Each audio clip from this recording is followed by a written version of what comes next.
One more time. 847 Fulton. 847 Fulton, okay.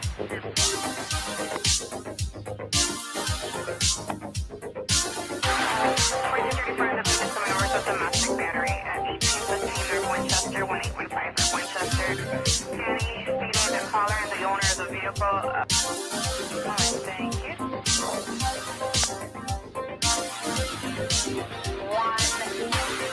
111-113, Robert 11.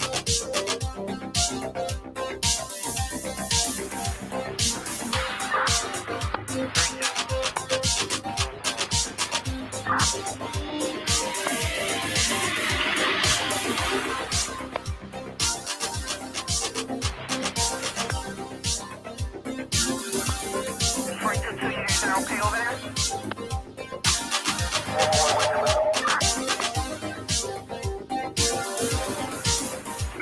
Are you at the hospital? Someone shot there. Alright, ET doesn't take pictures of the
police domestic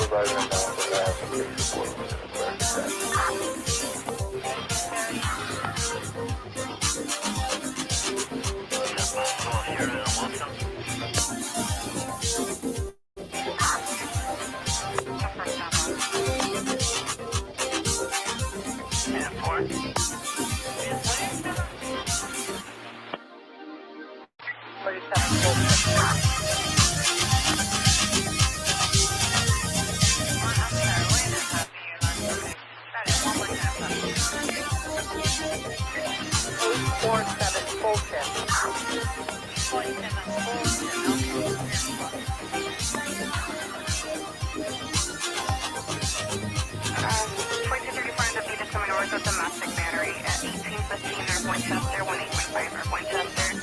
Danny stated the caller and the owner of the vehicle. Alright, thank you.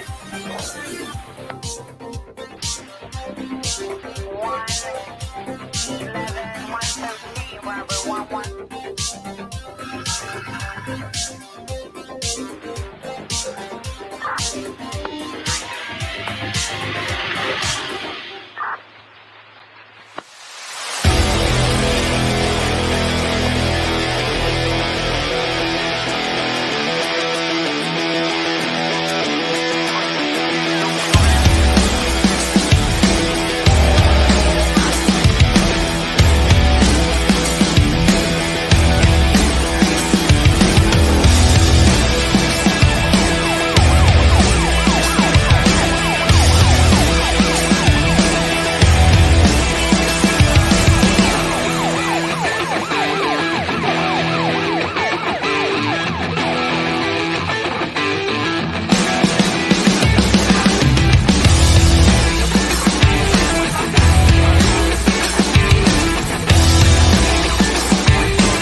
Rumble, 2.5 contestant.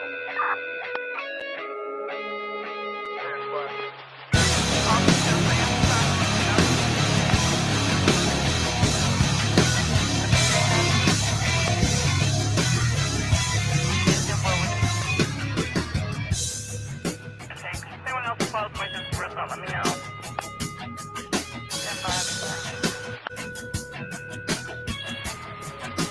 33. 3-3, can I let a supervisor in mind that I have a case report with an aggressive attack? 1830. Possible Sheridan and Wilson.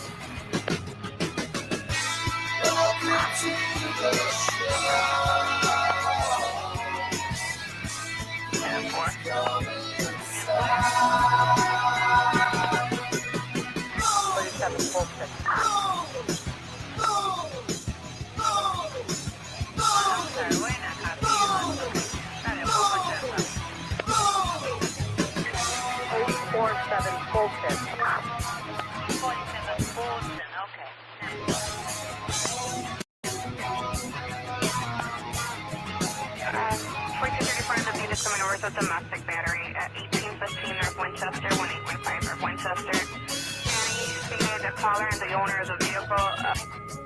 Alright, thank you. 111, 113, Robert, 11.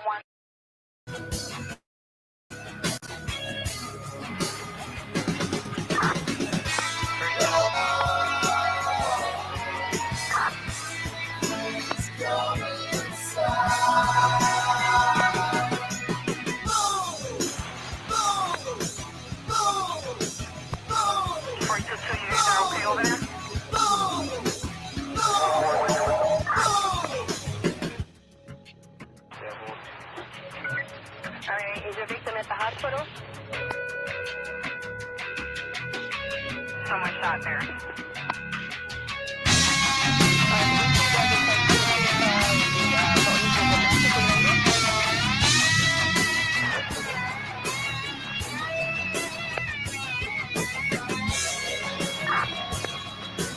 She's calling back. We're going to try to give her an apology, and then she just added another phone number to the grant, that 13-year-old grandson, who's possibly with the daughter. Not with this. 2412. Veteran Christ Thomas comments that he has a female veteran on medication. Detective 12, take a check that one out.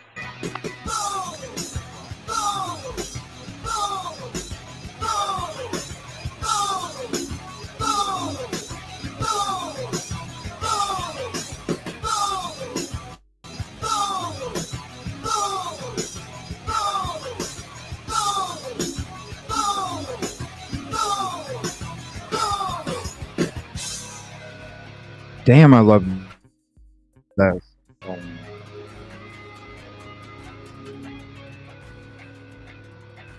Damn, I love that song. Oh, wow. Yeah. What's up, everybody? Good evening. I'm just waiting for it to go away. There you go, StreamYard. Thank you. Appreciate your assistance on that. Good evening, everybody. Oh, gotta thank you for hanging out earlier today. Oh, it's so nice to be back in the studio. So nice to be back in the studio. Love it. But we'll be going to Moscow next. I'm just not exactly sure when. This damn fire threw everything in a whole freaking pickle. But we're going for sure. Oh, I was talking to some of the mods in the background about some of the things. And yeah, I got some surprises. I can't wait to show you guys. It's going to be great. What's up, Kaleidohope Beyond? Kevin Kraft, thank you for hitting that up there in the beginning. Appreciate it. There's Caddy. What's up? Hope you're feeling better. Deb, what are you doing? How you doing? Love the shirt. Love it. I need one. I need one. That's for sure. What's up, Katrina? How you doing tonight? Please hit the like if you haven't yet. It's the free way. Appreciate you. Appreciate you. What's up, Laura? It's nice hanging out with you over at Silky's. I was hanging at Silky's show before this one. We were just hanging out, chit chatting. It was fun, cool. Definitely got to look up that case. Um, definitely got to look up that case. Uh, I would love to have Silky on, and we can go over that together. And you're more than welcome to if you'd like as well. What's up, Sherry? How you doing? Yo. I'll be sending you a panel invite here shortly if you would like. Oh, I can't wait to have your opinion on this. Silky, if you're available, you're more than welcome to hop up. We're going to be checking out some different things. Yeah, for sure. For sure. Country bumpkin. Oh, trust me. I got to get the flannel with the wool inside. The cowboy hat. Hello, man. Right? Hello, man. Hello, man. All right, so we got a lot to get into tonight. Let me see here. Let me know where you would like that panel invite, Silky, if you would like one. Let me see here. Give me 1 second. What we're going to do is we're going to be going into the background of the 1122 King Road residence. Now, I was telling everybody the last couple nights, we kind of went into it. Gosh, when was it? Probably 5 or 6 months ago. We were kind of doing a little bit of a dig in our own selves, and we started, like when you start getting to the names and all this other stuff, you're really on, because there's defamation and shit. You know what I'm saying? So, there was other people that kind of went beyond, I started out, me and a couple other people were, we were in a show together, and then we went on their show, and then I was cool after 2 episodes. I was like, yeah, I'm cool. You know what I mean? I already see where this is going. You know what I'm saying? Um, but Truth and Transparency does such a great job when it comes to just one of the best presentations. The facts, the presentations, just everything, all up, down, in between. One of the best productions on YouTube. And so I've always wanted to sit back and watch her episode. And it's one of those nights where we're going to chill back. We're going to do that. We're going to hang out. We're going to watch Truth and Transparency's shout out. Love you, Truth and Transparency. We're going to watch one of her videos when it comes to the background of 1122. And then we're also going to watch the Vargas conversation that we were talking about the last few nights. We're going to do that. And then at the end of the show, we're going to get into some of the DM's dad stuff, that's kind of been floating around recently. So we'll go ahead and get into all that tonight. So we'll go ahead and check out the 1122 first. Then we're going to chill back, watch the Vargas conversation. I couldn't wait to see that with you guys either. Both of these have been out for a while. And then with DM dad stuff, we gotta get into it. It's something I haven't touched yet. I haven't kind of got into that part yet. So we'll be getting into that tonight. And then tomorrow morning, I think I'm gonna be starting. I'm not sure if I'm gonna do the body cam deep dive starting tomorrow morning or starting tomorrow night for tomorrow night show. I'm not sure yet. But I'll have a notification out after this show with a decision on what I'm going to go with. Because I'm going to be doing some during the daytime, and I'm going to be doing some during the nighttime, because I know some people can't join during the day, some people can't join during the night. And I want to make sure that everybody gets to be included on these deep dives instead of like the last one where it was only at nighttime. So this one, we're going to be doing the deep dive stuff kind of in between. That way, everybody gets an opportunity to take part in it. So I'm gonna go ahead and say what's up to everybody that hopped in here. Let me see here, where are we at? What's up, Tracy? How you doing tonight? Oh, come on, show it, StreamYard. There we go. What's up, Lulu? Hope you're doing good. What's up, Peaches? Thank you for your comment on the video. Appreciate that. I definitely need to go get a restock of my K-Cups. I was going to get it today. I was going to run errands today. But I decided I'm going to go ahead and do it tomorrow. Oh, they are diamonds. They are diamonds. That's what I call them. They are diamonds. They're not sand pebbles on a beach. They're diamonds amongst sand pebbles. So imagine how beautiful that beach is. Glistening like crazy. What's up, Stardust? What's up, Rottweiler? How you doing tonight? Celtic Spike. Yeah. Let me know how it goes. Right? I won't be doing a deep dive tonight. I'll be doing that tomorrow throughout the week. I'll be doing the deep dive. What's up, Ash? Thank you for hopping in. Appreciate you. Yes. Got to get the restock. Well, I had to get a new Keurig machine because that thing took a shit. Like all this electronic shit's going out now too. Caledonian, what's up? How you doing? From Scotland. Thank you for hopping in. I the sand and the salt on the beach. Well, you gotta love yourself first, man, before you can love somebody else. You know what I mean? So you gotta look at yourself like a diamond, bro.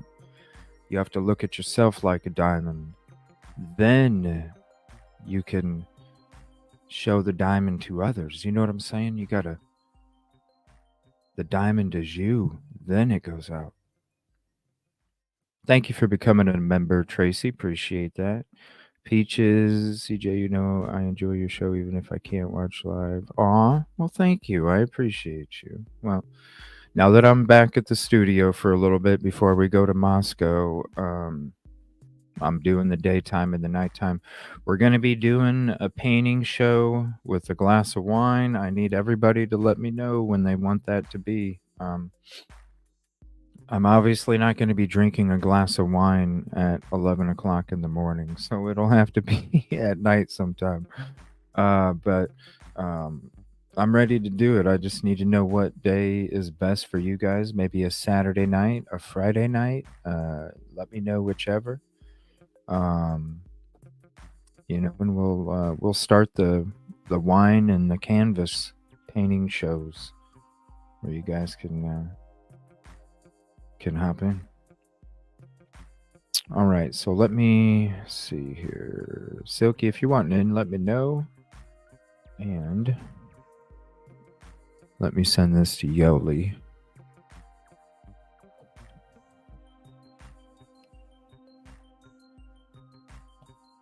And let's see what she's up to. All right, let me get these videos ready here. So we're going to get into 1122 background. It's going to be crazy. If you don't know about it, you'll see why. Because there's oh my gosh, you're talking overseas, you're talking apps, websites, you're talking. You'll see what I mean. You'll see what I mean.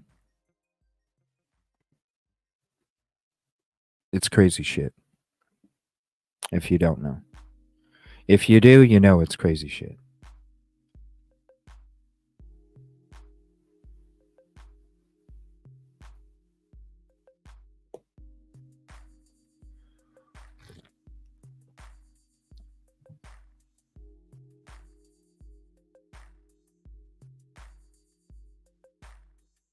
Let's see, where did it go?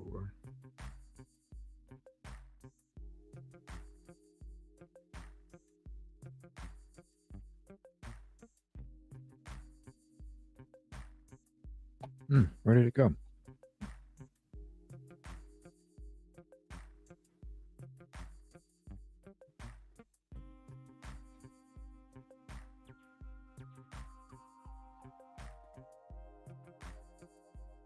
Okay. This is there's 2 episodes, okay? We're gonna watch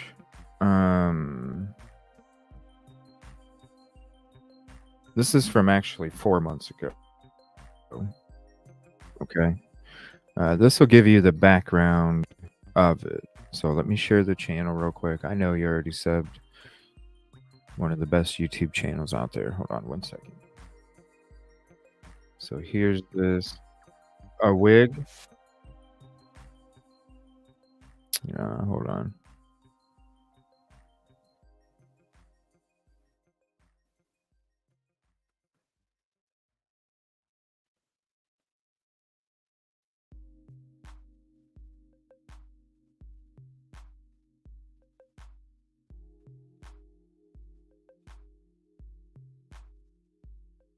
Okay.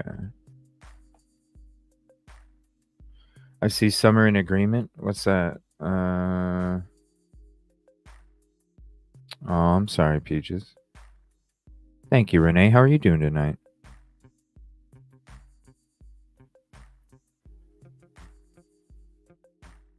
Nina. Kip Kitty, what's up? Nina.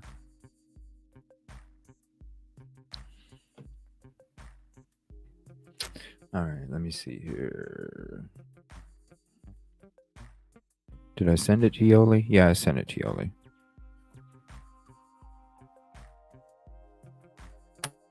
All right, let me go ahead and switch screens here. Yeah, everybody's not feeling good. Sorry about that. It's not good.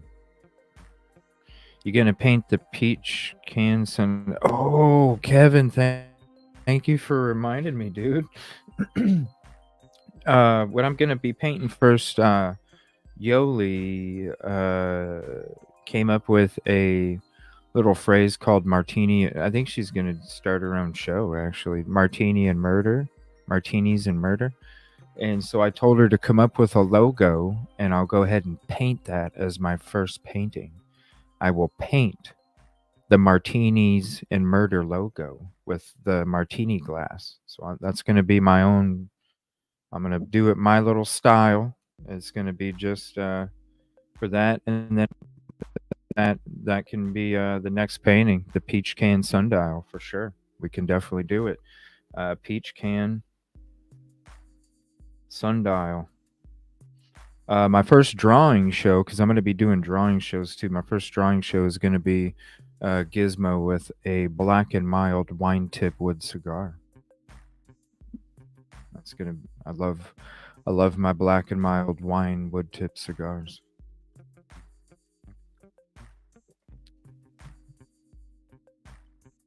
Oh yes, they taste so good too.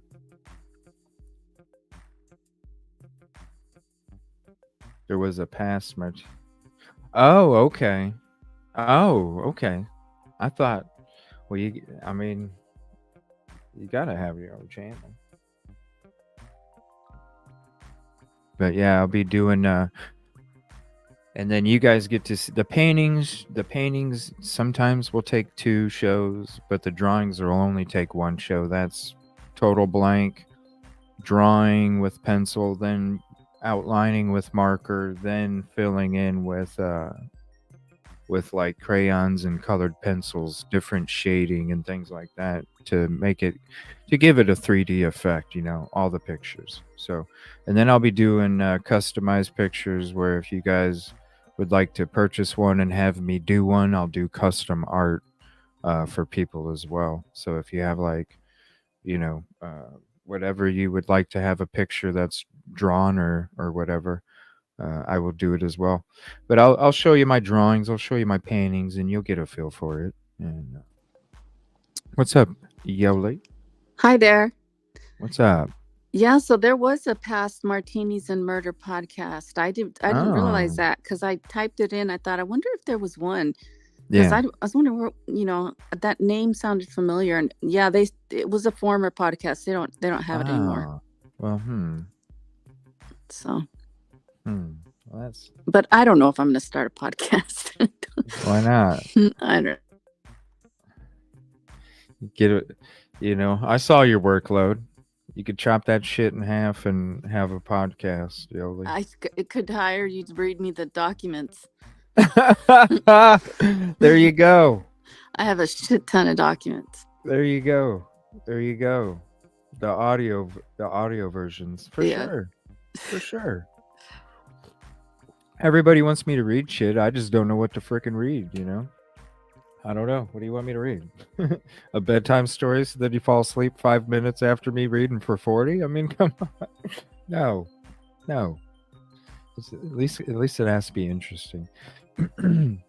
I listened to a podcast called Red Stuff and Wine. Oh, interesting. There's got to be something. I'll come up with something catchy. Twilight. Kaboom, boom, boom. Murder and Martini Mayhem. You like martinis, huh? Yeah. With the olive? Well, I like, there's one martini that I routinely make. Right. What and is it's an Asian pear martini. Asian pear? Yeah. Well, so does it have a toothpick and an olive involved? It can. Yeah. But if I'm making them at home, it usually does. What about toothpicks, olives, and true crime? Ooh, that sounds good. Huh? Do you like that? Toothpick, olives, and true crime. Yeah. TOT. Wow. Yeah. TOTC, whatever. Yeah. Toothpick, olives, and true crime. And then it can be whatever martini, right? Yeah, then it can be whatever martini. It covers it all. Just like Everywhereville. Yeah. Covers it all. What's up, Kelly? I like that. Toothpicks, olives, and true crime. Yeah, that sounds good. We'll see. You take it. It's yours. Take it. It's yours. All right. So this is going to be have you ever heard of the background of this property, Yoli? Yes, I did. In chat have heard of the background of 1122 so far? You have? Okay. I have. And okay. I heard it on TNT. Okay, so you've seen it is 4 months old, but the shows that we were going into earlier, everybody's like, what's the background? Okay, some people don't know. So, it's ice picks. No, that's a little too dangerous, Laura. That's a little too dangerous. Toothpicks. Nobody's getting hurt. Yeah. Nobody's getting hurt. It's not an episode of Clue. Professor Plum did not use the ice pick in the library. That would be a fun game to play with everybody somehow. Is there like a Clue game that we could play? Like, is there a computer game that is Clue, or does anybody know? I would love to be able to play Clue with you guys. Damn it, I need to get my game. It's just been so buggy. I can't even do games right now. It sucks. I miss doing games with everybody. Well, I'm on my phone because there's such a horrible delay on my computer that I can't. You sound so good.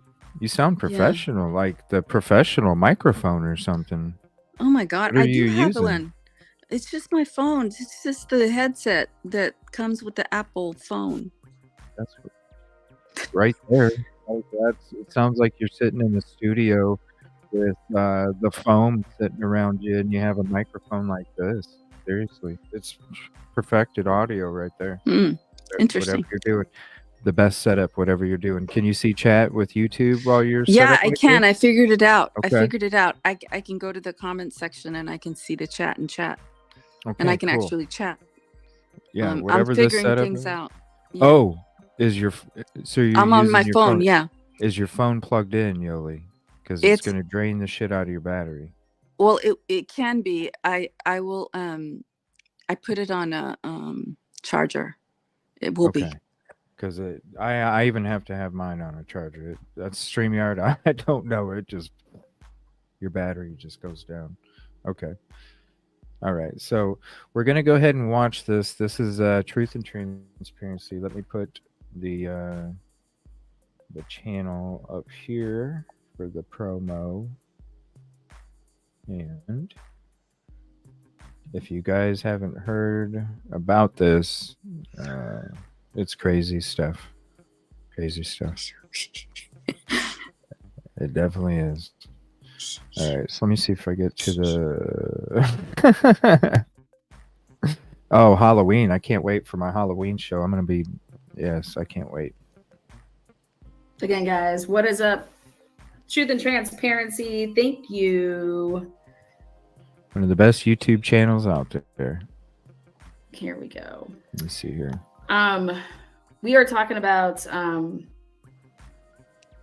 WSU Kim just mentioned you live, Lana, and said she loves you and the content creator. Ah, that's sweet. That's sweet. What's up, Dana? How you doing? This is a live that's going to break down the history of the house. And you guys can do what you want with it. Yeah. And this is just the facts. Just wait. Just the facts. Just wait. Which is shout out Scott Perky lived and resided at the 1122 King house because his wife Carolina, so Carolina out of Ecuador, she is his wife. Okay, so there you go. She went to the University of Idaho, but went to a school in New York for high school. And so when you pull up Scott Perky, he's associated with a couple different LLCs and businesses. And I was able to come across Small World Software LLC. You can't make Perky up, yeah. So, and it's spelled like this: Small World Software LLC. Okay. Write it down. And seriously, if you want to do, like, if you haven't heard about this yet and you don't know about it and you want to do some looking at, I'll pause it for like 1 minute. Go grab a notebook because you're gonna want to take some notes from this show. And I'm leaving the closed captioning up for you guys as well, so you can take notes as the show goes on, if you would like to. Here is, here is the link to the episode.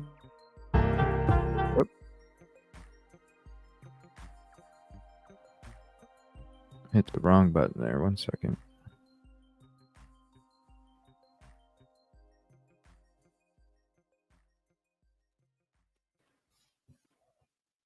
again, guys, what is up? Truth and transparency. Thank you. There's a link to the video. Here we go. We are talking about WSU Kim just mentioned you live, Lana, and said she loves you and the content creator. That's and the content creator. Lived and resided at the house. Okay, here we go. WSU Kim just mentioned you live, Lana, and said she loves you and the content creator. That's well, it's a good thing it went all buggy there. You had time. This is a live that's going to break down the history of the house. What's up, Coral? Thank you for hopping and in. you guys can do what you want with it. This is just the facts. Just the facts. Mm-hmm. Which is Scott Perky lived and resided at the 1122 King house because his wife Carolina, so Carolina out of Ecuador, she is his wife. Okay, so there you go. She went to the University of Idaho, but went to a school in New York for high school. And so when you pull up Scott Perky, he's associated with a couple different LLCs and businesses. And I was able to come across Small World. The shit ain't no joke. LLC. It's there. It's there. You can't make Perky up, yeah. So, and it's spelled like this: Small This shit's crazy. World Software LLC. Shout out to Okay. her for all the homework and And everything too. that's how it's spelled. It's not all there 2 words, too, 1 you word. guys. You can. That's why I'm saying take And notes. so when you try to Google see this, stuff. what's going Yeah, to flood the gates when you go to Google it's is going to crazy. be everything to do with GE. And Scott started his LLC in It's crazy. 1999. So hold on, let me see. It's crazy. I'll send this to my email. I know the struggle having to send shit to your own email. Ugh. Damn StreamYard.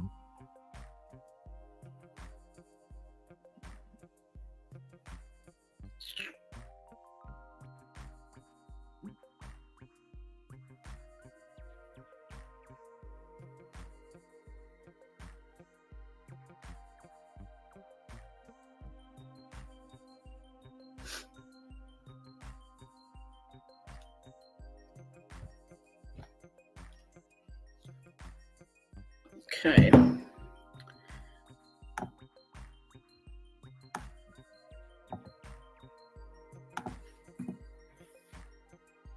Okay, perfect. All right, so let me share Small World this first. Software. It's Small World Software LLC. I'll type it in chat.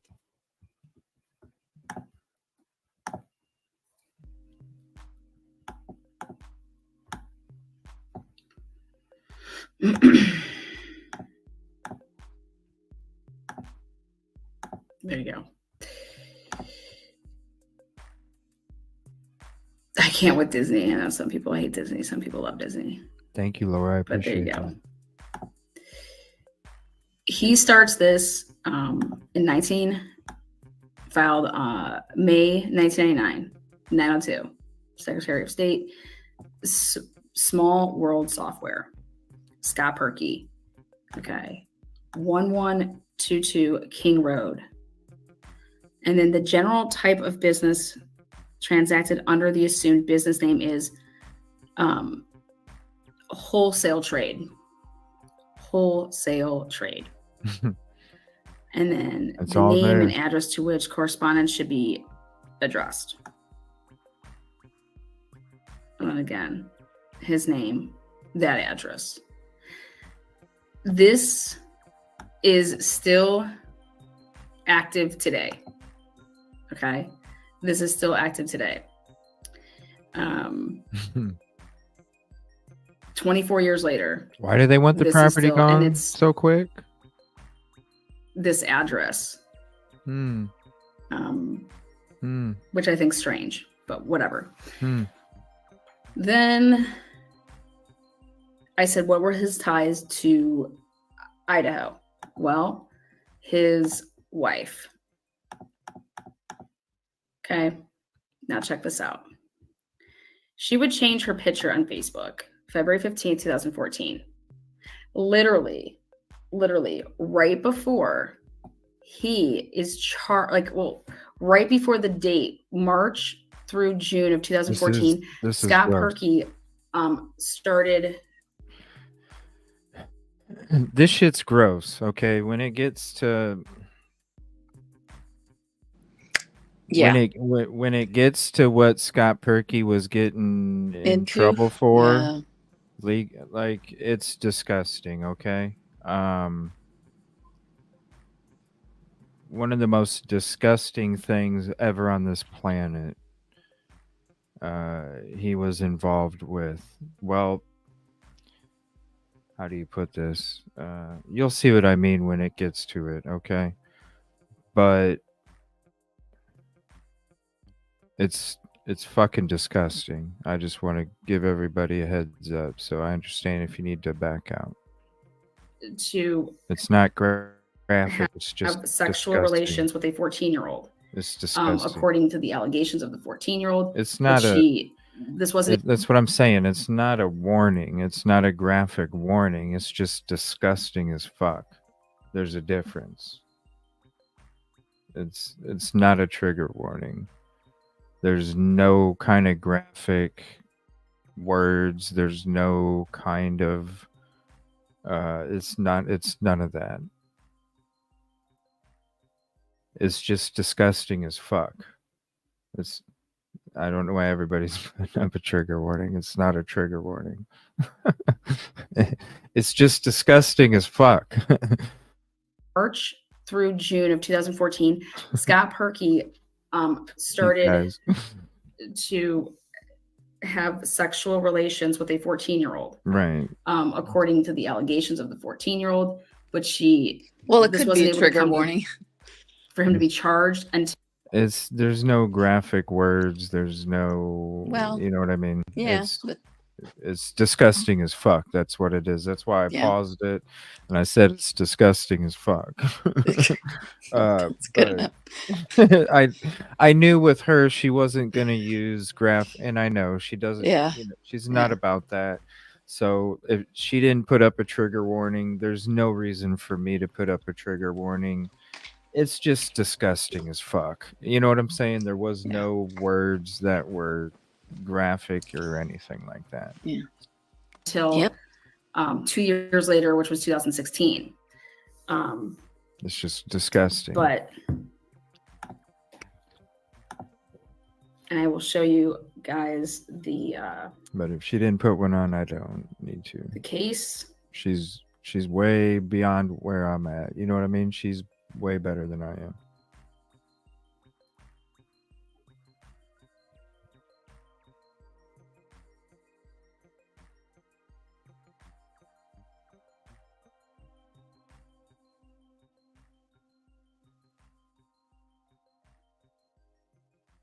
Did it mute? Okay. No, it's working. She's just pausing. Let's go.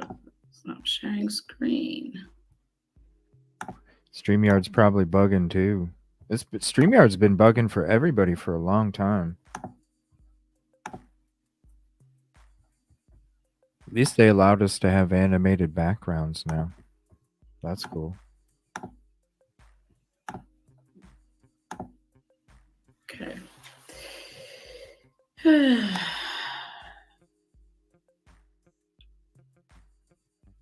Okay. In July of 2016, defendant was charged with 1 count of sexual assault on a child. Defendant and the state reached a plea agreement, and a change of plea hearing was set for April 19, 2017. Defendant decided he did not want to enter a plea and did not appear at the hearing. At a status conference 2 days later, defense counsel asked the court to set another change of plea hearing the following week. Now, at the first, on March 7th, 2018, defendant pleaded guilty to 1 count of lewd conduct with a child in violation of, the code, in exchange for which he agreed to a sentence of 3 to 15 years, all suspended with 6 months to serve. See, nothing.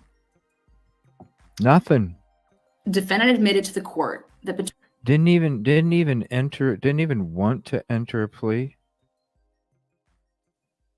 and then they went to set another change of plea hearing. They just went to set another one, and then later approved to cancel the hearing. Like what? Between March and June of 2014, he inserted his penis into the vagina of the complainant. Whoa, okay. That one was graphic right there. I didn't see that one coming. 1 second. Sorry about that. I have not seen this yet. I have not watched this one yet. I did my own background on the property, but I wasn't going to do my own show. I figured we'd watch this one. This one came out real quick. Sorry about that.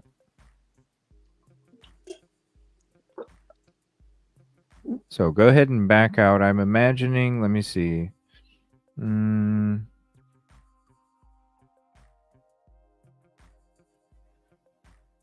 don't even know. I haven't watched this yet. Anybody know like how far it is where it might be graphic? Well, there's not too much, but she does emphasize those things. Here, let me just. You guys know the gist. I'll just skip ahead a little bit. Okay. You guys know the gist. This was an article. Make sure I make it as big as I can. All right. This was an article that was produced in 2016. Thank you, Celtic. All right. By Emily Gordon. Emily Gordon. Who's that? And she's basically asking herself questions. Oh, I remember this. When was Okay. Print Magazine founded? Yeah. Volume 1. That was issue a 1 weird June article. 1850. Some lady was asking herself questions. It was a crazy article. Do you guys remember that? Freaking nuts, but it was very interesting. It was like, whoa, multiple personalities here. When did the website first launch? They were launching the website to the harpers.org. So the first incarnation was in 1996. It was designed and built by a long defunct company called Small World Software. Okay. I know this because I worked for Small World right out of college. What? Wow. Okay. Yeah, it's right crazy. out of college. Wow. And remember spending a day or two doing maintenance work on harpers.org, pushing pixels around. It never occurred to me that I'd end up an editor at the magazine. I don't remember this part. So this is where this article comes from, where Emily Gordon is basically asking herself these questions, right? I remember the article. And then she gives more information. Who designed it originally? See above. Small World Software. What's up, Cherry? Who designed the current incarnation? Was the design done in-house or by an outside firm or a combination of the two? It was just me pecking away for a year and a half.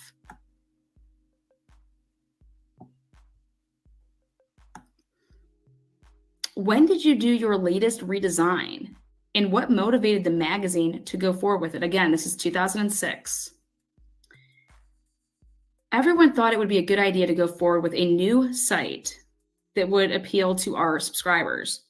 And there was demand from libraries, from archive access. So I bought a scanner, found a spare copy of the archive, and got started. Do you have a full-time web staff or editor? What's up, How did Kelly? the print magazine staff, the web staff, and the outside designers work together on the current vision? I'm an associate editor, and I manage the site and edit all the online-only material. I edit a little for the magazine as well. My friend, Kenji Morrow, works on the subscriber management code. Accounts, passwords, renewals. And I maintain all the content management code. For a few months, my girlfriend, Maureen Flattery, Celtic. helped me align the scans The to group. the content database. The group I Everyone talk got about. along fine. Okay, this has got to be the weirdest interview sesh that I've ever seen. Meaning this, where does it ask about everybody getting along fine?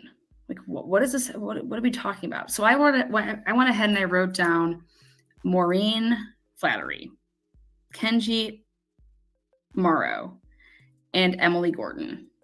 Okay. Because it was, at first I was like, who was she asking these questions to? Because normally when you see something like this, you see, editor, and then they ask the question, and then they say who's ever answering the question that has their name, and then they answer it. So I'm like, what is this?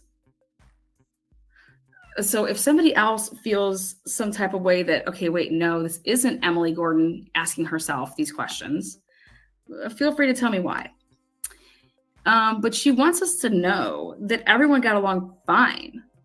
What? and the outside designers worked together on the current, but everyone got along fine. Weird.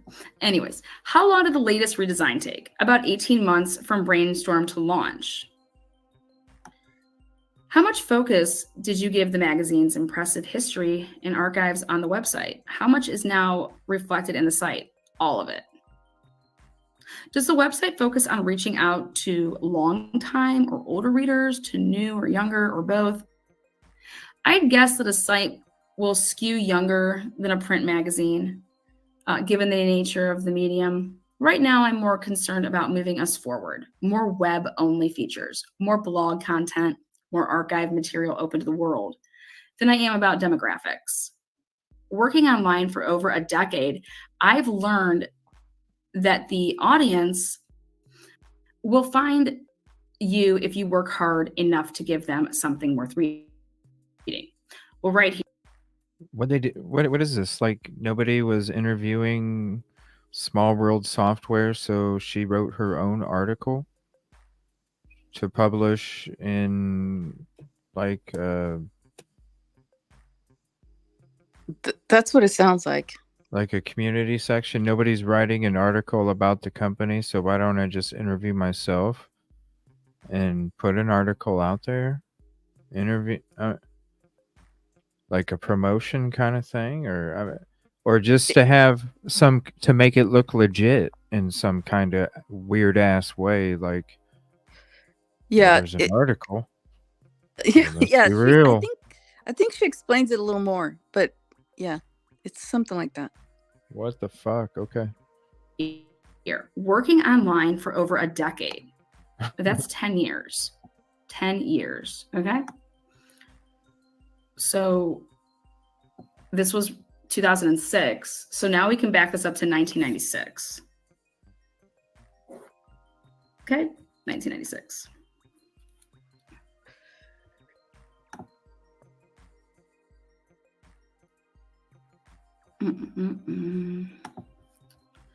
So then, what was your web designer's key mandate? Launch the site. How much input did editorial and or business management have in the site's design and redesign?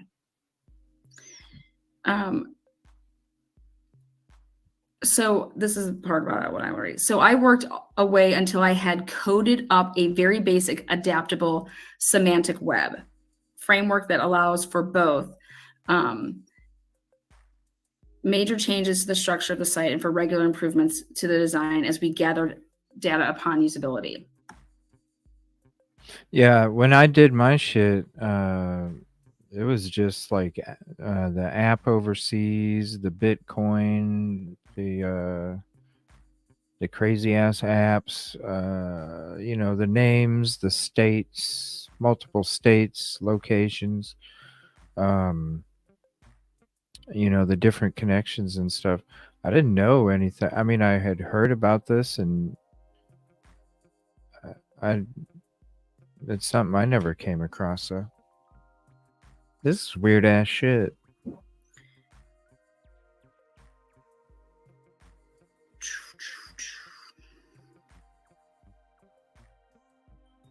Okay. Is the Harper's website creating subscription revenue? Community, conversation? What were your original goals for the site's readers? And what surprised you the most about users' relationship to it or the use of it? Oh, our goals: increase the number of subscriptions and renewals, provide a service to libraries and academic communities, and generate more advertising revenue. Again, it has only been a month and our launch was fairly soft, no major marketing campaigns or anything like that. But subscriptions are up quite a bit over the same period last year. Library sales are strong and advertising is picking up. I was surprised to see how many people, hundreds of thousands, have used our search tool. All 255,000 pages are indexed for search. Given the positive response, I plan to spend much of the next year thinking hard about search and search indexing and working out ways to improve the experience. Has the site been nominated for or won any awards? No, it's only been a month. I'm happy nothing is terribly broken. What kind of then why even ask yourself that question? Awesome. Okay. If you're asking yourself, why would you even ask yourself that question then? I Wouldn't you forgot want to how like crazy not this make it is. known? Wouldn't you want to like not make it known that you didn't leave it up to the imagination then? If you know, like what the fuck? Yeah, It's not I forgot. huh? What It's crazy. So then I go to I said, okay, how did Scott Perky meet these three people? Okay, here if we this go. girl worked on Small World Software, Emily Gordon. What? Here we go. Here we go. Okay, because this is where the she go shit to I was. college, things like that. Right. Yeah. So I looked up Here we Emily go. Gordon. Here we go. Emily Gordon. Where are we going with this? We're going with this is about people that are able to build websites, coding, software. This has to do with what did Scott Perky, when I found out that Scott Perky had a run-in with a 14-year-old in a way of a sexual encounter that is against the law. Yeah. That usually indicates that. And it was just. He was 62 when he put his penis into a 14-year-old's vagina. Damn. And. Damn. Yeah, she just warn me. And watch or catch it on replay or don't. It's up to you. But somebody, this is the history of 1122 King. And why would people from New York? Scott Perky is from New York. His wife came over from Ecuador. How did she get here? Good question. But how did they end up going to the University of Idaho? And it's because his wife goes to school there. Okay. Right. It does sound like. Yes. And the business is still using that address. Absolutely. But it has to do with, okay, Scott Perky reached out to college students. This girl said right when she got out of college, this is when she was working for the Small World Software LLC. Think about it. And when I went through the Grub Truck deep dive, the group that I'm talking about, who in the hell do you think? It's in the first hour even. It's gross. It's gross. It's gross. It's part of this freaking group, man. This is just a part of it, right here. See, okay. Well, I was like, wow, did this girl go to, Idaho? Where? How did he find these people? And Tracy. No, she didn't go to the University of Idaho. These are people that came from UCLA, Stanford. Okay.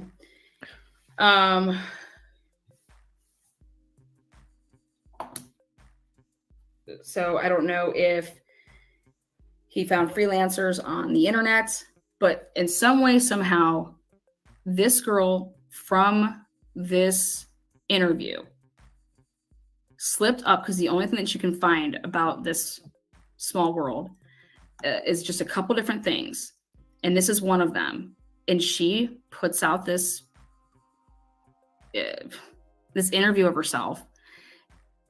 And how I know that it's of her is because I looked up Emily Gordon, who is now Emily Morrow, who is married to Kenji, whose Kenji's real first name is William Kenji Morrow. Okay.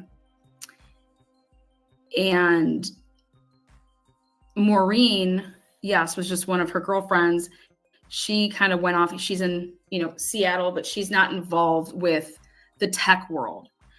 These two, though, can make you anything you want when you want to talk about websites.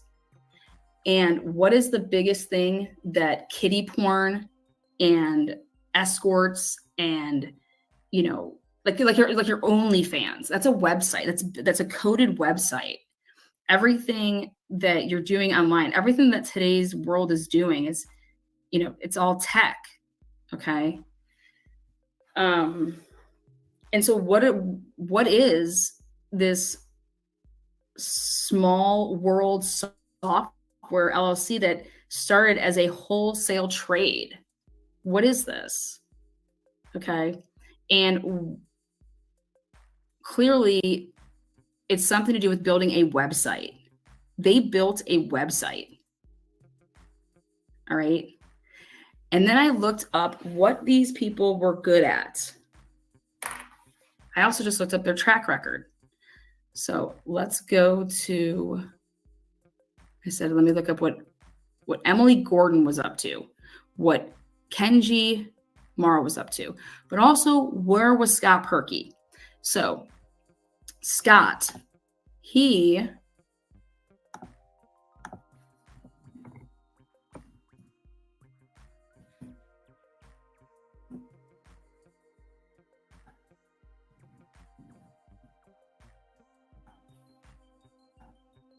really quick.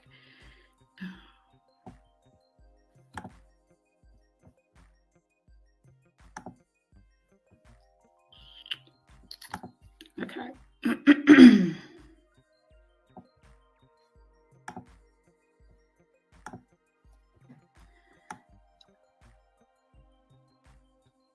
(1122) King.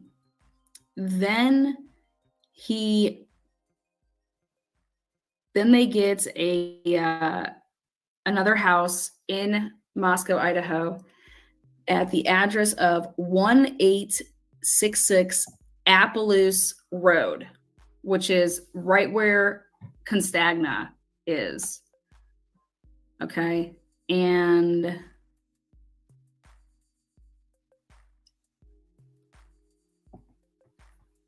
they have the 1122 King address while they have the new address in the big house that was built in 1986 on Appaloosa Road. Okay. And then I go and I look up Kenji Morrow on Facebook. So let me show you this.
Okay.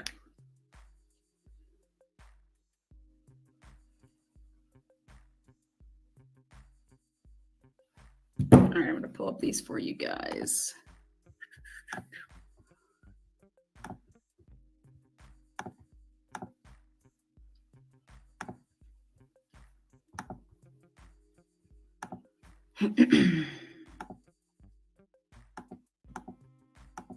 Okay. 24 years, 1 month.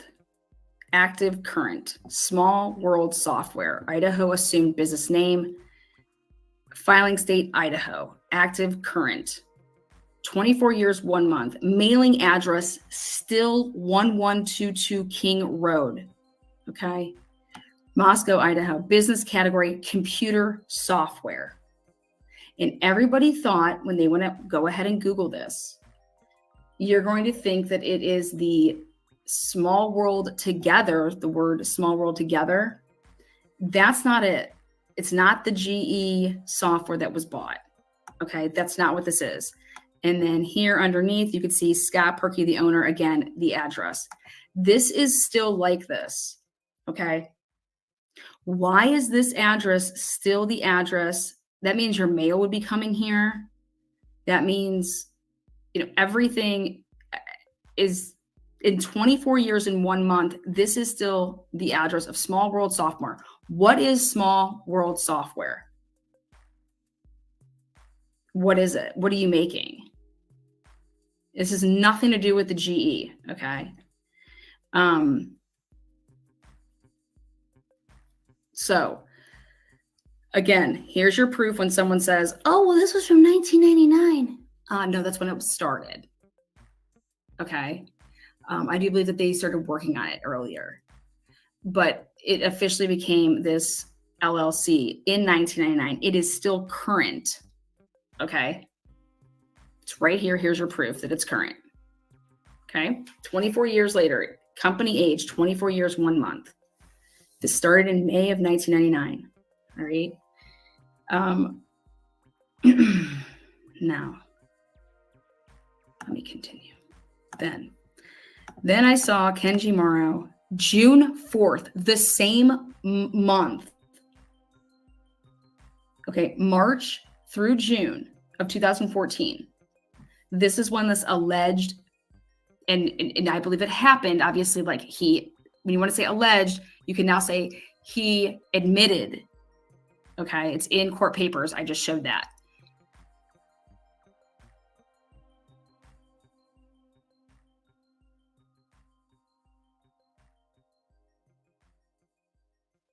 And there's none other than him and Emily Gordon, now known as Emily Morrow. Then, here you go. Here is your Scott Perky, registered sex offender. He is all of 5'5". I mean, I don't know what's in the water that everybody goes to Idaho who's short, but 71, white, male, blue, 5'5", gray, 165 pounds.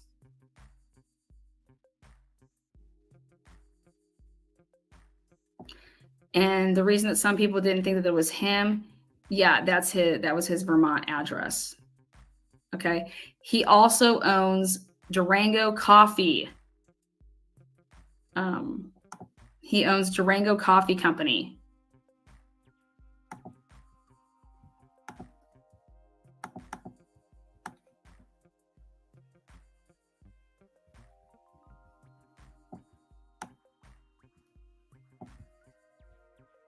Okay. Then I wanted to go ahead and look at their work history. Like, where are these people working? What's going on? What's up? So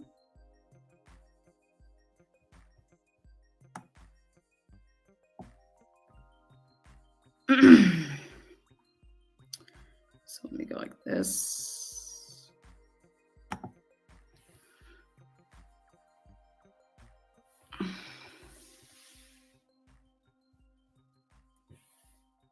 So let me pull this up.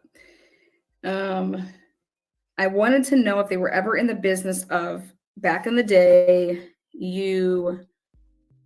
there was a thing called Summer Infant. And Summer Infant is a company. It's kind of like, when you're expecting your first baby, you go get your baby monitor. And so there's a bunch of different manufacturers that make baby monitors. But what they started doing is they started making apps that you could not only you'd be able to start using your phone to watch your children on your monitors. But then there came a point in time in 2016 and 2018 where companies started to get away from using apps to be able to watch your monitor. Like, you could, if you just had your monitor close enough to your actual signal, your camera's in the baby's room, and then you have your monitor, but you can't go too far because then you'll lose signal. So these companies started using apps to be able to watch your child on your phone. Even if you have like a babysitter or whatever, wherever these cameras were that were like monitors, not an actual like installation of the cameras in your house, but the actual monitors. Well, they stopped doing the apps that you could actually watch from your phone because people were hacking into them. and people were watching your children. Okay. They would hack in. And so these companies like Summer Infant was one of them. They stopped being able to watch. They stopped the app because these sick freaks were hacking in. And I mean, I think 60 Minutes did a big show about it, but it was big in the fact that, you know, you have people that are able to hack into stuff, and it's not just for babies. It's for, you know, just your toddlers, your regular. I mean, they were able to get into these apps, and they just didn't have enough security. So what they did is they shut them down. Okay. Bottom line is that stuff started going on. And so as creative, as smart as they were trying to make things, they also realized is you better have some really good security. Otherwise people can get in. Okay. But anyways, there's a big thing with baby monitors.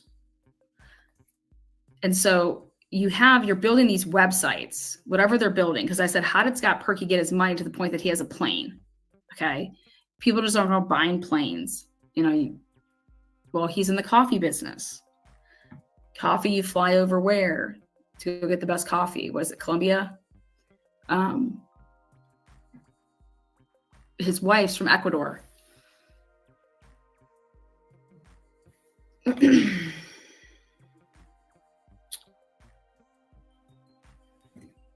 Short men in small world makes sense.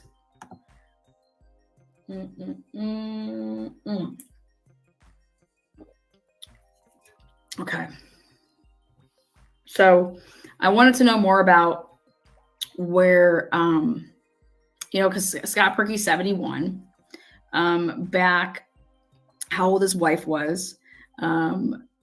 She's 57, so 14 years difference. Okay. They had their first kid when she was 26, and that's their only kid. And so after going to the University of Idaho, they moved to Washington. Okay. After some time, but obviously they still kept these LLCs and what have you. So then I just wanted to take a peek at things like, okay, again, this is all public from the page. So I have no issues going here, but just so you guys can see, or maybe I can even just do it like this. Just send it to myself.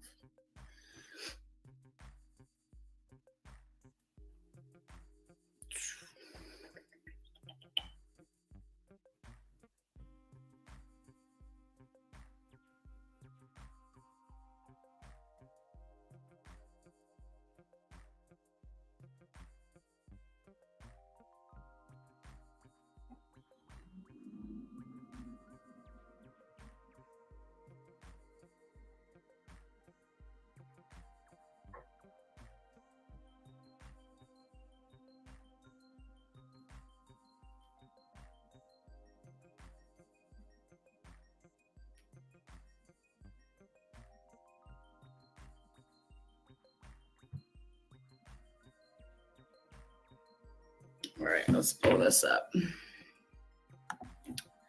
Holy moly, yes. Thank you.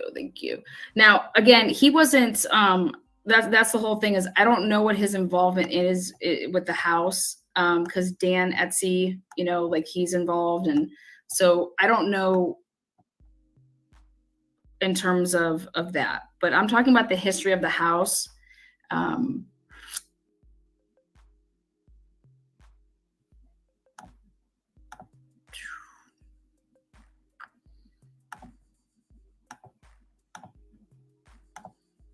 Okay.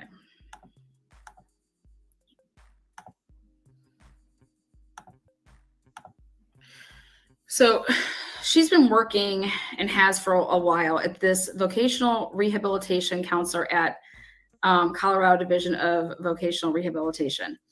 And so before this, she was kind of doing something similar in Washington. Okay, Washington. And then I noticed LLCs that were under her name. And it seemed like that she had started up this massage therapy place. She was like a massage therapist, but there was another one that caught my eye, and it was about like housing assistance. And when you're around, like, I think I put it out there to show something that's similar, would be in the whole Jerry Sandusky thing. Jerry Sandusky of Penn State, he used a nonprofit called, like, I don't know if it was like the Extra Mile, the Long Mile, something like that, some mile. But it was a nonprofit, but you're around people that you're acting like you're helping, okay? And you're doing things to help people, but you're also then going to take advantage of these people that are in desperate situations. And so I was looking at all the stuff that is going on, and you have this guy, Kenji, that's able to make a play app for children that actually has cameras that you can use while they're doing work, that they're able to interact with other children, whether it's at school or in the summer. And everything's about interacting and being able to chat on these and use cameras, and it's for children. Okay. And I'm just like, what the hell is all this stuff about? And the only reason I went down this path is because of Scott Perky's what came out. What came out is that he likes little girls. And did he create some type of website or multiple websites that have to do with this type of stuff, to the point of that I've always said, was there something going on in Idaho on this campus, or even just on campuses, period, where it's like OnlyFans on steroids, like OnlyFans 2.0. And when you see what somebody was doing, and you look at their situation, and you can't help it. Okay, you don't want to, like, you want to look into it because you know what the hell is going on.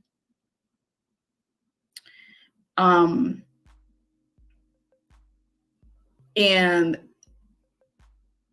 this may not have anything to do with the murders whatsoever. Okay. Because I was listening to Mr. Gonsalves in a couple of his interviews, and it's like, when you start digging into things because of something else that happened, you come across other things. Why were there all these FBI agents in that area? Okay. But that were already there. They had 60 FBI agents. What's going on? Okay. What happened? What, all it takes is somebody just digging in a little bit into what it is that you're doing. I mean, and you don't realize, if someone comes up to you and says, oh, hey, if you're trying to make some extra money, we do this thing, and all you got to do is, these guys, they play video games all day, and girls, they have like these Twitch accounts, and they just like talk sexy to them. And then you're making, like, people are paying all this money while they're playing like video games, and like you're on a camera, and like, you don't realize it can like escalate to different things. No way, Lana. Sorry, I just pointed out a hella receipts. Then you must be late, honey. You must be super late. But I just pointed out that the 1122 King Road home is the address of a known pedophile that had sex with a 14-year-old girl when he was 62 years old. Okay. And no, I do not believe that would be the first time that a guy did that at 62. He's been doing it for a while. Okay. It took 2 years for them to come forward with it. And so the girl was 16. All right. He admitted to it. And this is the owner of the Small World software, which was, what is it used for? Go find me any taxes on Small World Software LLC. Tell me what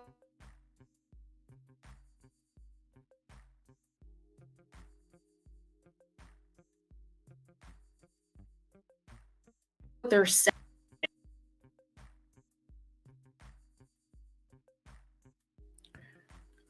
hold on a second. Computer's bugging here real quick. It like froze up on me. 1 second. Come on, computer. There you go. Please don't do this tonight. To go out there and look Everything was going into good. Small World Software LLC, and you tell me. That's what I'm saying. When we looked it up like five or 6 months ago, and it was just really to see the background of the property, right? Because we were like, why is somebody like donating this? Okay, that's what made us look it up. Why is somebody donating this, right? That's really crazy. Why is somebody donating this? It's still a, what? So we looked it up and we were like, who the fuck is this? This isn't the landlord that is being reported as the landlord. Why is this? Why? Then we started to find out that they never even got their mail at the house. Like, we found out they never got the mail at the house.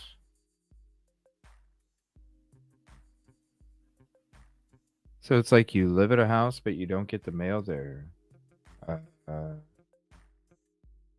Yeah, it's freaking computer.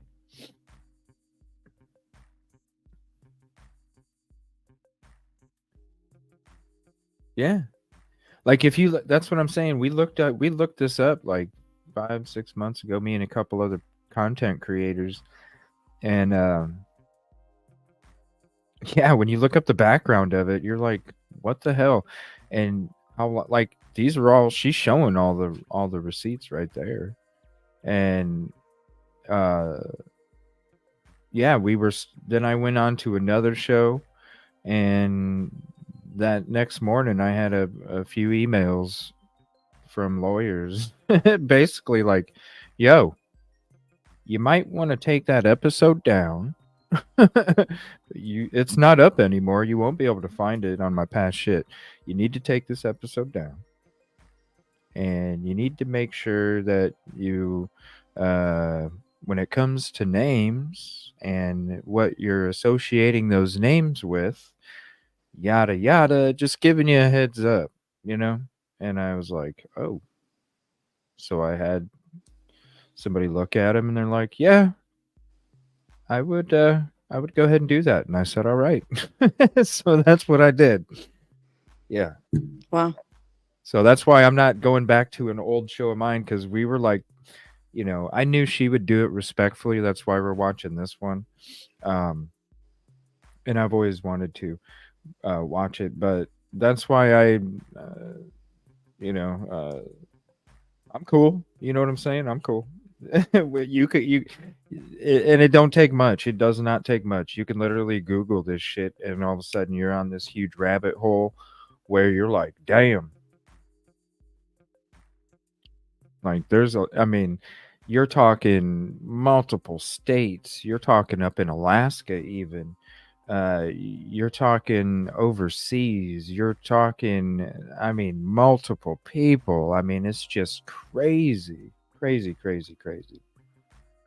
And you can all find it on Google. It's a rabbit hole, that's for sure. Me and the two other content creators were all digging at the same time, and it was like, holy shit. It was just crazy. So there's just a few more minutes of this, and then we'll chat for a minute, and then we'll get into that Vargas conversation too. Thank you, everybody, for hanging out tonight. That it's for like auto trading of cars. Okay. This is a theory. I'm not, this isn't a theory to tell you that the guy that owns this house still has an LLC that he owns in the address of the 1122 King Road home. And he has sex with little girls. That is a fact. This is not a theory. Then you look at the apps that they were building. Okay. And you look at What is the app for? How can I continue to connect that he was still in this techie world? Why wouldn't these two people, Emily Gordon, Emily Morrow, whatever she calls herself now, and Kenji, why aren't they ever, go look at the dates that they, in 1999, go look at certain dates of where they were employed and why they were self-employed at certain times and what they were really doing. So they just didn't work for those 3 years. What's going on here? But what is this LLC? What is it for? What is this wholesale? The receipts are there. I looked everywhere.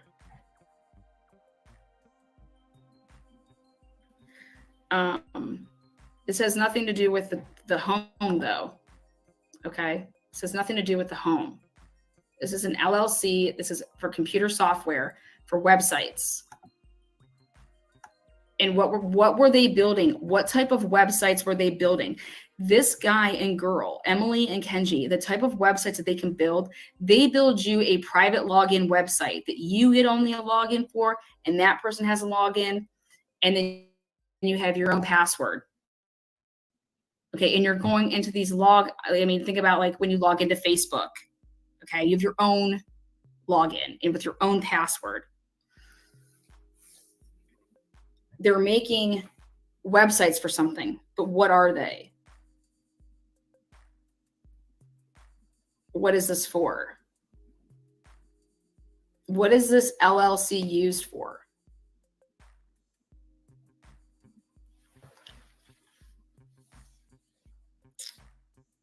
So, and why did it start up in Idaho? So they're from New York and they went to high school in New York. And then the wife ends up going to the University of Idaho for college. You're going to travel all the way across the country to go to the University of Idaho, in 99, 96, 1996. Go look up at the people that lived at the 1122 King house. See what year Carolina Perky moved into the 1122 King house. That was her house that she rented.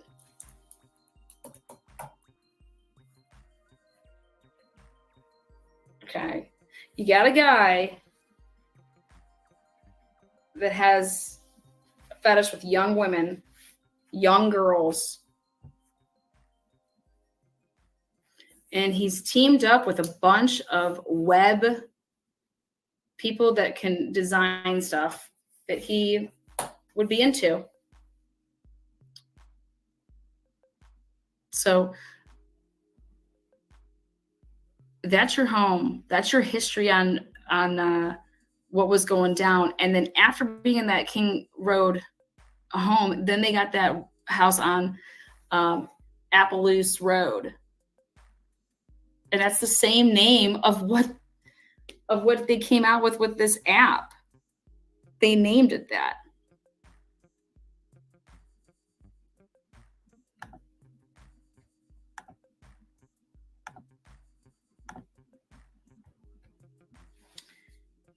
That is the history of the house. It is. That's just the history of the house. This is the history of also what if you were involved with small world software, you would know where it was like originated and where it was born out of. And if you go back and you read that article again, and that they worked for this, well, where did you do the work for it? Because the LLC had the house address as 1122 King. But is that not where you did the work for it? For the small world? Like, where were you where you did that work?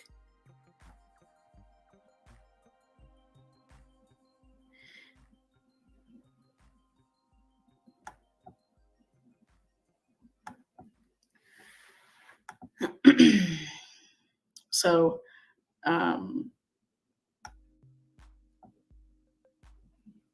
Thank you there, Deborah. Thank you.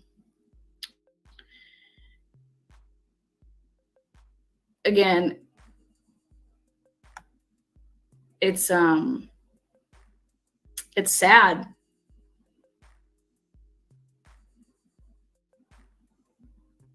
sad because this stuff is out there.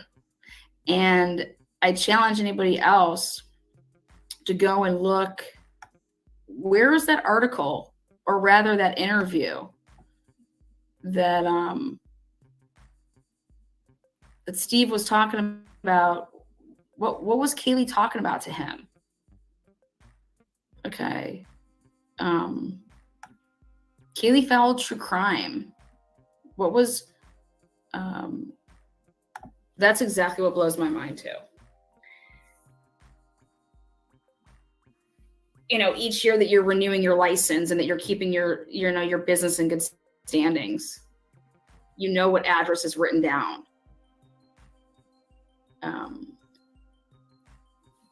But what was Kaylee talking about with her dad? Wasn't she talking about something?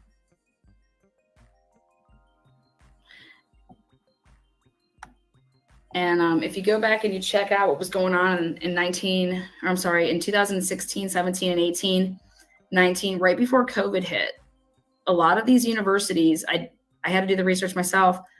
I didn't realize what was going on, and people were getting popped with sororities and escorting.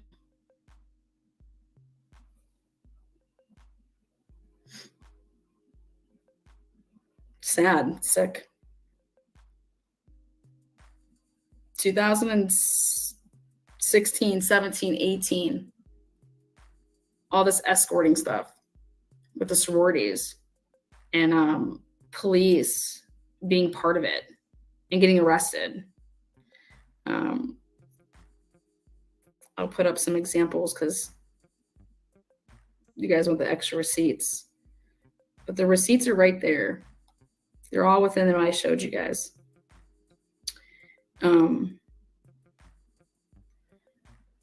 Sorority advisor and 6 others indicted in HBCU prostitution ring, April 10th, 2019, according to the Atlanta Journal-Constitution, and then they go on.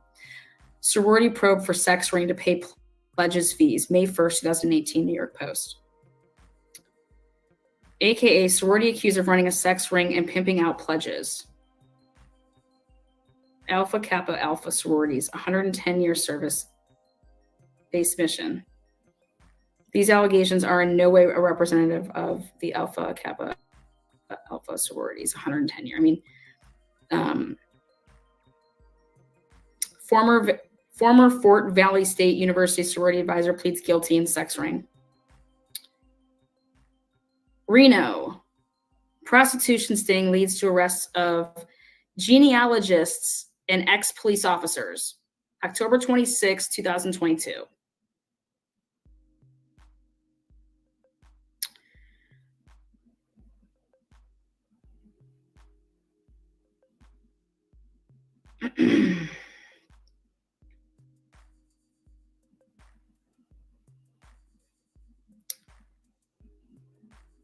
(2017) How police brought down a tech-savvy prostitution network in Bellevue.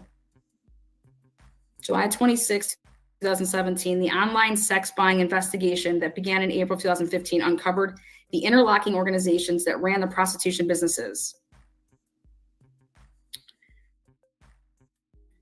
Dallas police raid short-term rental property used by alleged sex. You guys can just go ahead and look it all up.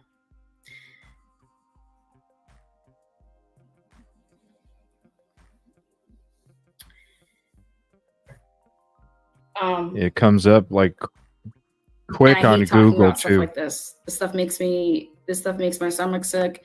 I think that's why I actually put it off a little bit longer to talk about. But when I got confirmation on Scott Perky and to make sure that it was the right Scott Perky and to double check everything, it is the right person. This is public information. And that house, 1122 King, still has an active LLC that's in that man's name, and that's that address. And it's been running for 24 years. 24 years. This is disgusting. And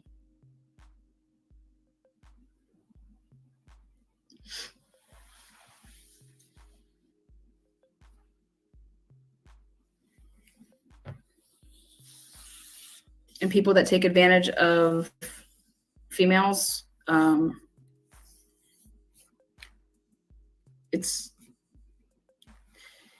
they say, though, usually a male works with a female in order to win over a female's trust.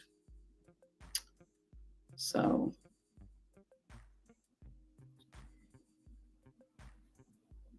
people want to say, do I think there's, cameras hidden in the walls of that house? I have no idea.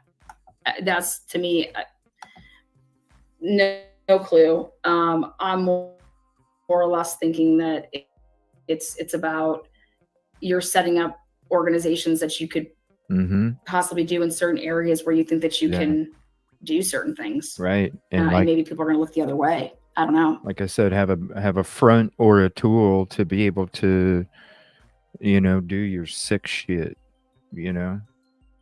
That's what a lot of these damn apps are now. Like, especially with these ones for, like, the ones that, there's apps that are, like, for children, right? They're supposed to be for, like, children.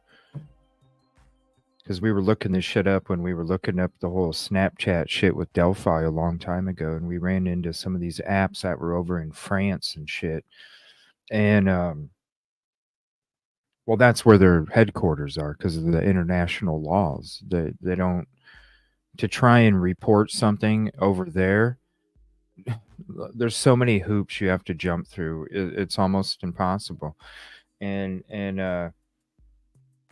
these apps are geared for kids, but yet if you look into the analytics of it, they're like middle third, like 35-year-old average age and shit, and you're like, what the fuck? It's disgusting. It's disgusting. And a lot of them are from overseas too, just because of the laws. When you're crossing the international waters, it's horrible. And they can just, it's like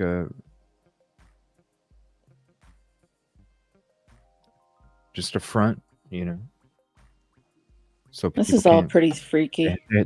They have to do their digging, and they have to, like, wipe all the shit off the surface to see what's really underneath. They're so good at it, It's a group. They all protect each other.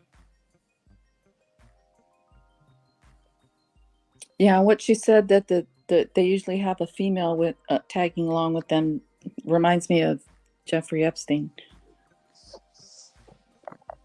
Yeah.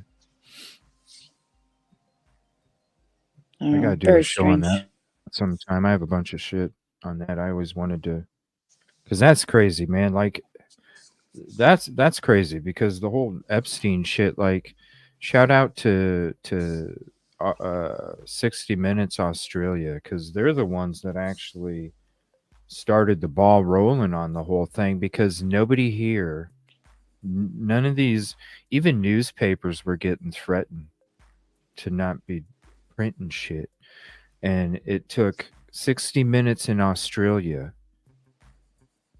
to be the first ones to come out and actually talk about this shit and interview, some victims and things like that, and, like, actually expose all the shit, which then allowed, and the social media backlash coming from it then started the ball rolling on the investigation, and then his shit stopped.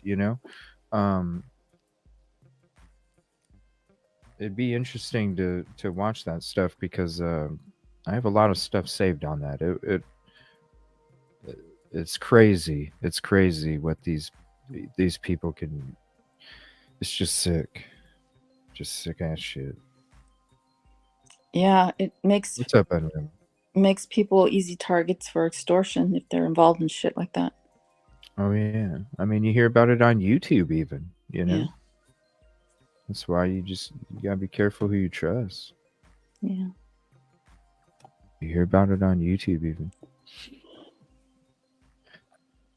All right, so we're gonna get into this Vargas interview here. Again, this is Truth and Transparency. Shout out to her. Thank her for all her hard work and efforts.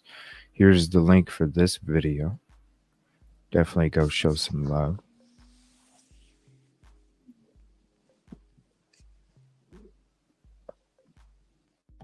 Oh, wow. That's got to be crazy, Caddy.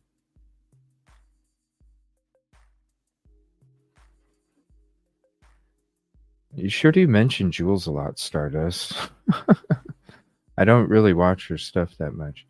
The house blurred on Google along with another address. That's stuff we covered a long ass time ago. We actually have the Google guy that it's not blurred, Stardust. So let me know if you got that. We do. All right, I guess here we go. she's like, I don't know, the world's best. We got it. I thought it was like IGG, but This guy cold does. case investigator. I don't know shit about her. I like her too. I love her. But I'm just saying, we watch it from time to time, but that's if we're getting into a certain topic. But right now we're on the Vargas stuff. That's what it's in the title. Cindy Lou Who. I got her to hook me up. Oh, I bet, Caddy. So I mean, let's just get to it.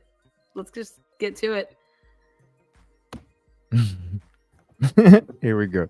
Can you hear me, Vargas? I bet this is gonna be a funny can. topic. I haven't you hear seen me? this yet. Oh, I haven't shit. seen Yeah, it I yet. can hear you and see you. I How does it haven't sound? I haven't Is that seen okay? I'm this yet here. either. I'm in the flesh. Jeez. Well, welcome to Truth and Let me switch this over Transparency. here. Thank you for coming. Yes, thank you for inviting me. I mean, it's an open invitation. Had I known you existed, I would have come sooner. But I just found out you were talking about me recently. Can we talk about this so that like we could get the whole like truth and nothing but the truth? Yeah. Okay. Yes, we can talk about very many things. As you know, I am under a gag order. And Absolutely. so there are things that I just cannot discuss. But there's so many more fascinating things than just the Idaho case that I am involved in. So I'm sure we'll have plenty of content. Content, I love it. I always say context. Context. No, it's content. I always fuck it up. So thank you for getting that right. I think it plays over and over on somebody's feed, like, oh my God, Leanna said context and it's supposed to be content. And it's like, yep, sure did. Point. I say however you like to say it. Oh, the bird takes over? Yes. So, okay. First of all, congratulations on your career. I know it's like short. You just started not too long ago. But I know, and when she did the testimony, that was amazing testimony too. I have to say that she was delivered, effective, to the point, and honest. You could tell she was honest in the testimony because of her emotion, not only in her words but her reactions too. It was a very telling testimony. Hands down, congratulations. And I mean, I'm excited to hear about some stuff because I kind of said I don't want to know. That way I can feel like the rest of everybody else is going to be watching, hearing about some. I believe you've done your first ever exoneration coming up. I am currently working on an exoneration case, a very fascinating. Oh, wow. Okay. Wow. So I'm looking forward to hearing hearing about that. Okay. And then, as you know, the Roxanne Wood case, that was such an adrenaline rush. I barely Yeah, slept sorry about your for 4 loss, man. days. But lots of other cases that I've done that have not even been announced yet. So those are coming up hopefully soon. Well, we can hear some of them, but we don't have to talk about names. So something like that, whatever you're allowed to talk about. Yeah, absolutely. Well, I want to say that I totally stalked you. So I just want to get that out. Like, everybody, I totally stalked this woman, totally stalked her. I'm not sure if that's a compliment or I should feel threatened. Well, if you're YouTube, you should feel threatened. No, I saw you on Cindy's show, which, by the way, that's by far like the most real. If you want to like know you and hear about stuff that how you got to where you are right now, I think she did a fabulous job. I had her on last. What was that? Actually, I think this is the beginning of this week. I watched that. That was Yeah. my second show of yours that I watched. Oh, sweet. Second? Well, You got this shit on speed dial? Well, now I do. Favorite playlist?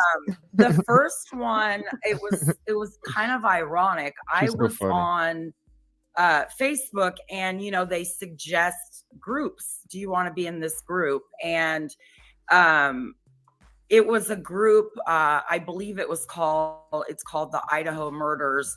And the picture that it was showing was me. And I got kind of a bit freaked out, and I'm like, wait, what the fuck is going on here?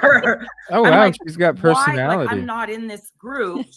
Why is my face there? And it wasn't like the testimony picture. So it was totally different pictures. So I was all confused. So I clicked on it, and it was a different interview that I had done for a news station for a different case. So I just started going through, just looking at content, and I saw my face again. And this time it was your show.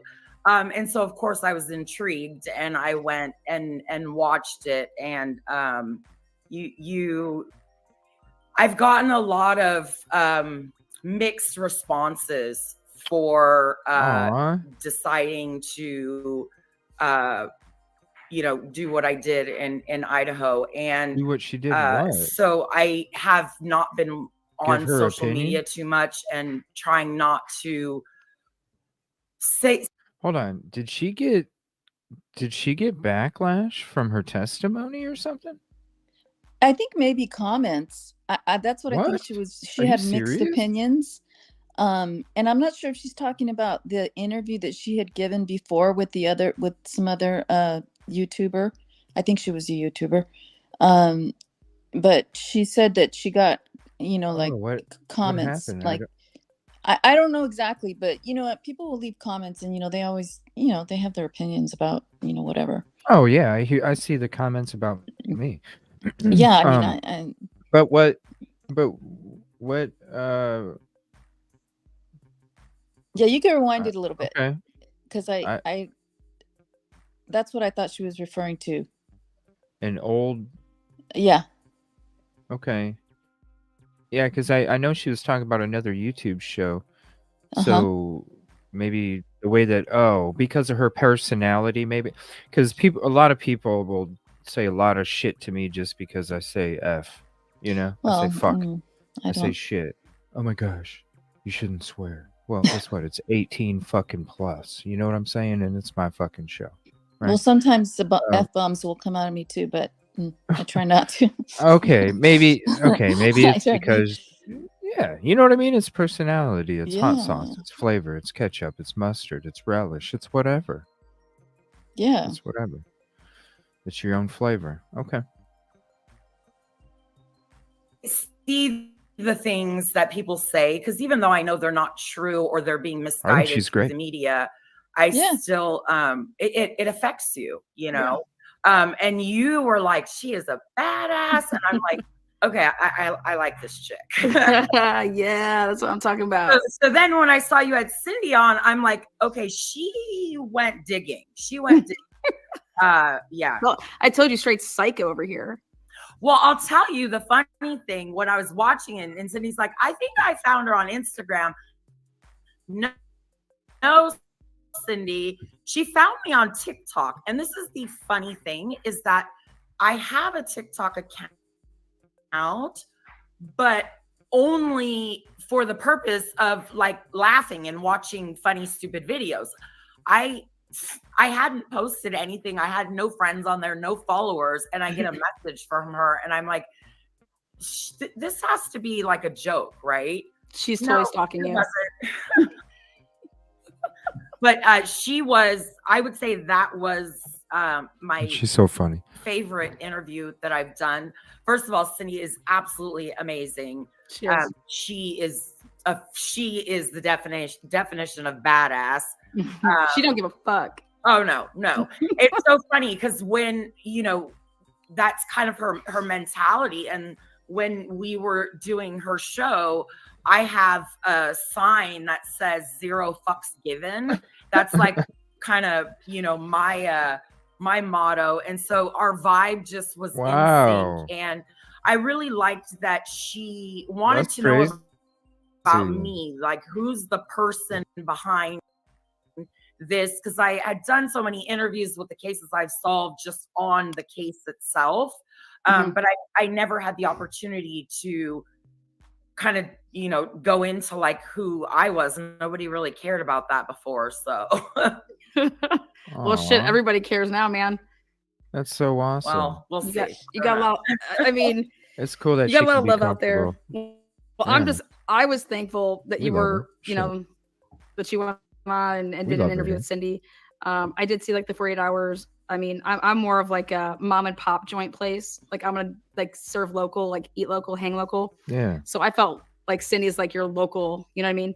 So I resonated and meshed well with and saw you. I was like, damn, from where she was, everything that you had gone through to where you are. And then the biggest thing I saw, I don't even know if you know this, the day that you were on Cindy's show, because I hit like the button to say like, what was the date of this? There was only like 18 views. I'm like, what the I thought I was getting punked, first of all. And then I clicked it, and when you can click it and it drops down. And I said, wait a second, December 29th. I was like, this is the day that Brian Kohlberger was arrested. I was like, this girl's talking about this other case, and she has no idea, fast forward, that she's actually going to be on the stand, in Idaho on the case on the same day that, he was arrested. I will also say that, I mean, yes, I heard about the case. Who didn't, right? It was all over the news. And so I knew that it had happened, but I never followed it. I think I heard that the arrest was made because, again, it was big time in the news. But I don't have the details that you have on the case. And my goal in testifying was really to describe a process in which we use to make these identifications in all cases that we work, and some issues that there are in this process. She did a damn good job. Other than that, my testimony was not that case specific because I did not have any information on it. That's perfect. See, that's where I was like, okay, I need to talk to this woman because if Ann Taylor wants to have you, like, fuck, you know what I mean? You got such a high profile case. You just don't go and talk to anybody and want them to come on. So I know there's things that you can't talk about with anything to do with that case. And I respect that. But I was like, yeah, but what if I was to spit in a tube and send it to this woman? What can she do with that? Can we dummy something up? So let's just say we're moving on from the Kohlberger case, just so we're clear. Yeah. That we're talking hypotheticals now. If you were to spit in a tube and send it to me, I can have created an entire genetic profile of you and Is that the bird? use the databases to ultimately identify I think who that's the you bird. are without me, one, knowing your identity, and two, also, you don't have to have your parents or your siblings or your grandparents, not even your aunts, uncles, or first cousins or nieces or nephews to test. I can still find out your identity based on other relatives that you have in the databases. Okay. And that's pretty fascinating, because if you think of in terms, let me just give you kind of an ideal like scale. So parent child, if they were to both test, they match at about 3,500 centimorgans, and centimorgans is the unit of measurement of shared DNA. So it's around, it can be a little more, it can be a little less, but just think of a parent and a child. The highest relationship you can get is about 3,500. Okay, that's the highest. Yeah, and again, it could be 3,600, but in that range of 3,500. Okay. The only possible relationship is either you've tested yourself against yourself, right? You're comparing yourself to yourself, you're going to get that number. Or if a parent and child test, and they will get a number in that range. So some of these cases that we work, the highest match we have is like 70 centimorgans. 70? 70. So at 70 centimorgans, you're looking at beyond a third cousin. Now, there's a small percentage that it could be something closer, but you see how far back the tree needs to be built in order for us to make these connections with these matches. That's fucking crazy. Okay. So like I want to treat this as like, if I was to explain this to my like 7-8-year-old kid, and I was like, hey, Jax, we're gonna do an experiment. Okay. Yeah. And so I said with my viewers, I said, if I was to say one of my viewers sent me their DNA, I was to call you up and be like, hey, if I can pick what viewer this is, I have 41,000, subscribers. Okay. Yeah. If I can pick the right one, I win $1 million. Okay. And so I'm like, I want to go to the best person. So I'm like, hey, will you help me do this so that, and I'll split the mill with you. Mm-hmm. So you get half, I get half.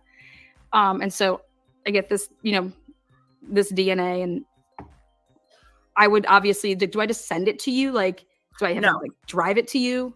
Nope. The DNA. Well, first of all, if we were going to do that, I would cut the middleman out. I don't need you. I could just do it myself and keep all the money.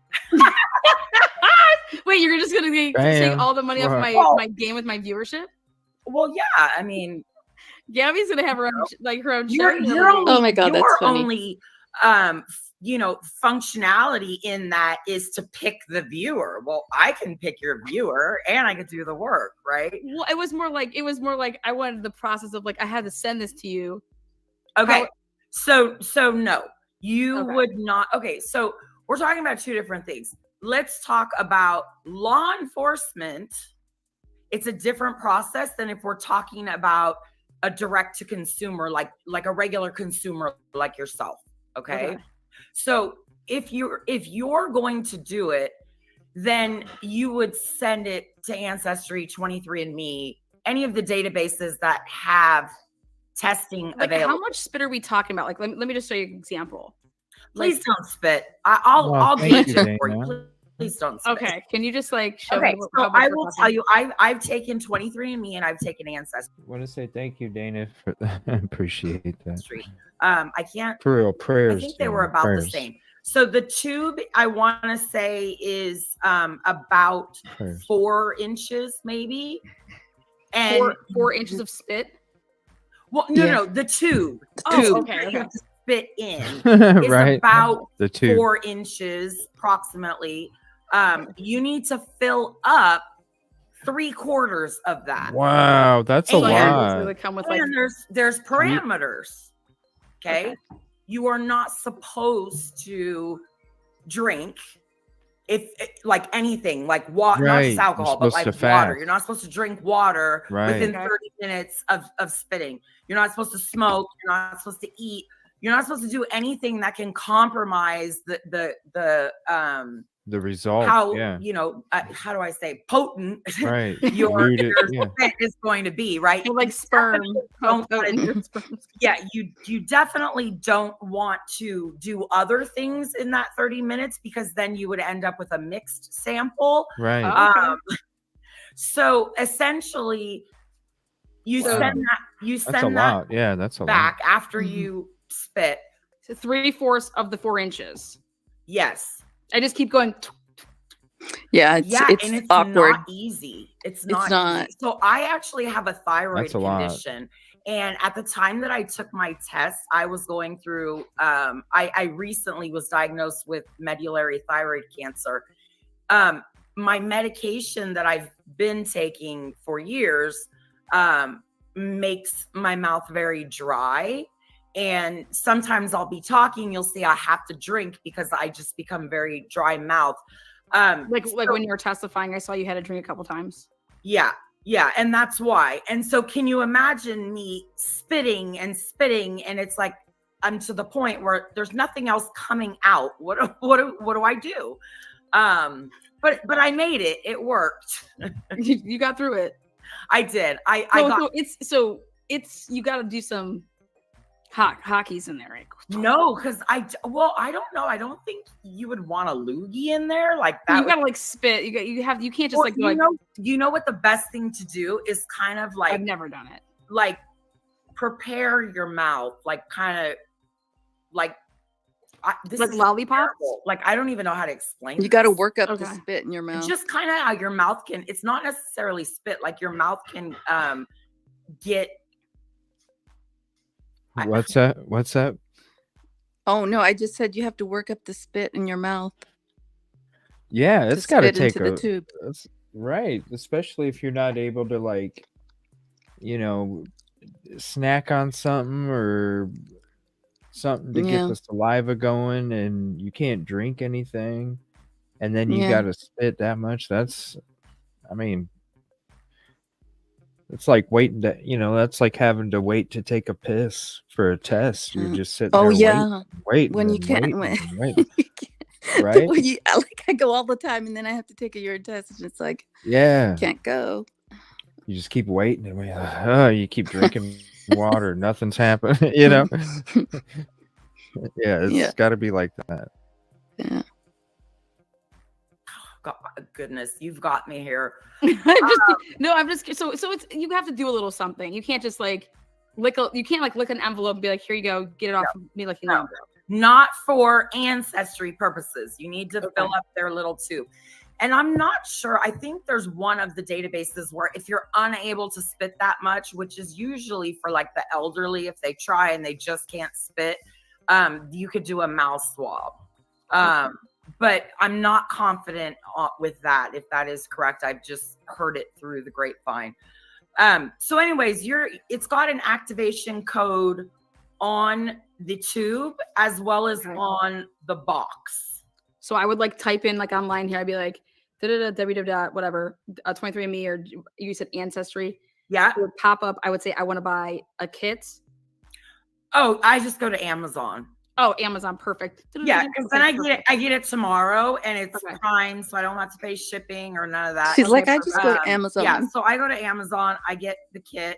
It comes in a box, and it's like sealed with the activation code that almost looks like a serial number on the box. Okay. And again, it's in the box, and then it's on the tube. Okay. So and that's what you did, Yoli? When you did yours, or no, I didn't order it from Amazon. I ordered it from the 23andMe. 23, the website. Yeah. And then I had to spit in that tube, and the same I way. didn't know if I did it right. Yeah. I didn't know if I did it right, but I did it the way the instructions said to do it. And it worked out. Yeah. Yep. What you want to do, the first thing before you even decide to spit, is what I did was create your account.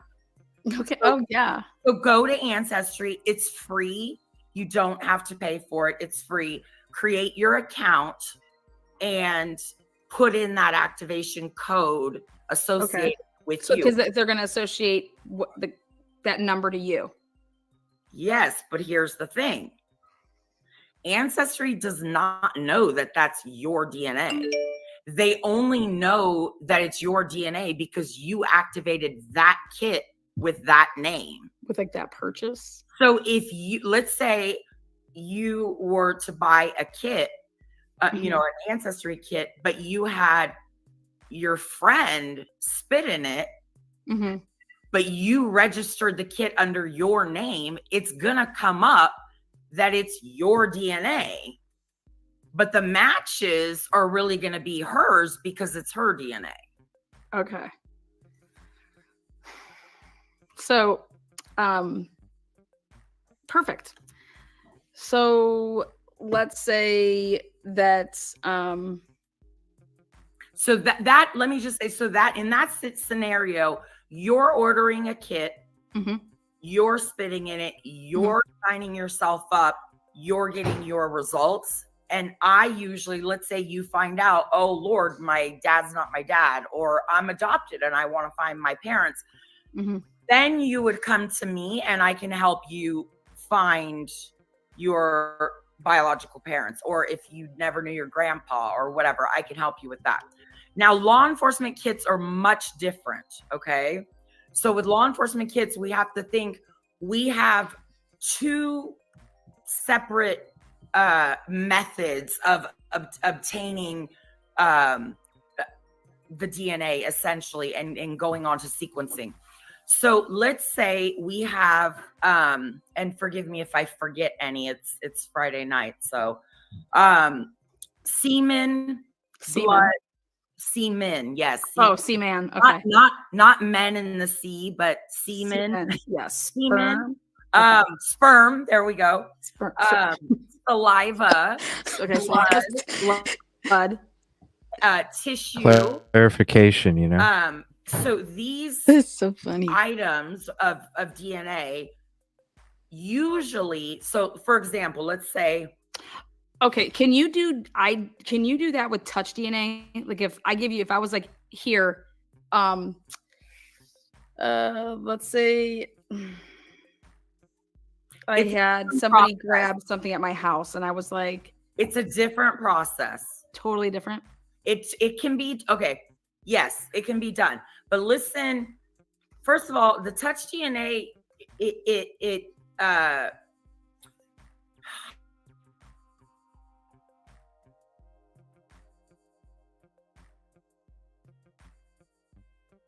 do I say these? Ooh, okay. I didn't know that. With touch DNA, okay? If I have a case where I have a bloody t-shirt, let's just say, okay? It is not, I can have the lab do it, but usually the state crime lab will extract the blood from the shirt and put it in a little tube, and they will send that tube to a third-party lab that I use. But the evidence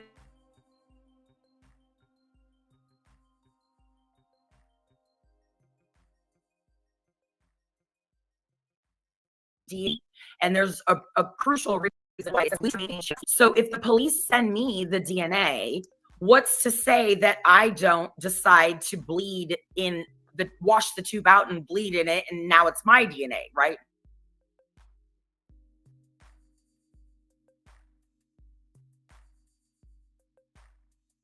Not that I maintain chain of custody. Okay. Okay. Is there something that you have to do specifically? Like, do they have a chain of it? To me,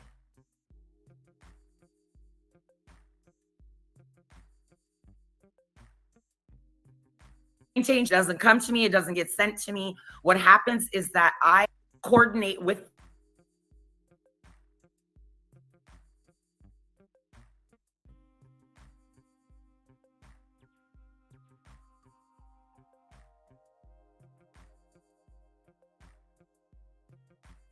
the law.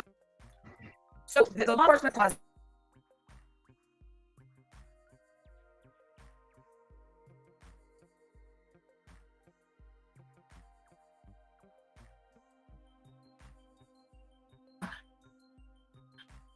The lab will create, like a shipping label, whatnot, and we'll send it to the detective himself.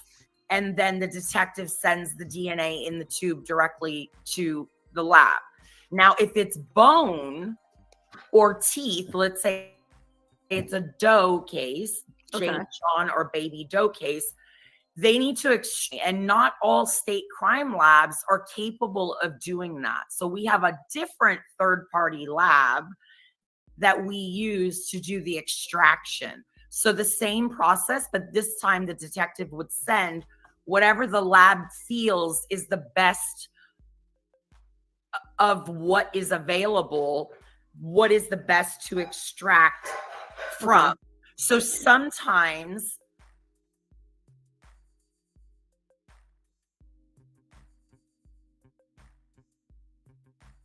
a gun or not is better than a bone, right? Regardless, the lab does the extraction. They send the remaining remains, so anything left from the bone or the tooth or anything, back to the detective, right? So it's gone from the detective to the lab and back to him. Then the lab will send whatever they extracted to the other lab we have that does the sequencing. So I coordinate everything, but I never have physical possession of any of that. Okay. And when you say you coordinate it, like you'd be like, hey, Jim's going to be sending you this, and then Jim's going to be sending you that, so that way that they know, hey, when you get something FedEx to me, I know, like, oh, that's what Gabriella was talking about, that I was going to be, or is it like a zip file? Is it like actual? No. It's actual. Whatever it is. It's kind of like creating an order, right? So I create this order in the person. Well,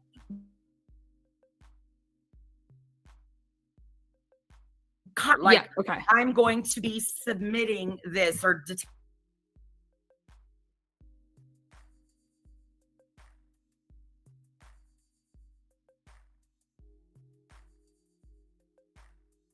detective, right? And so they will tell me labels, so they know, okay, this is coming in.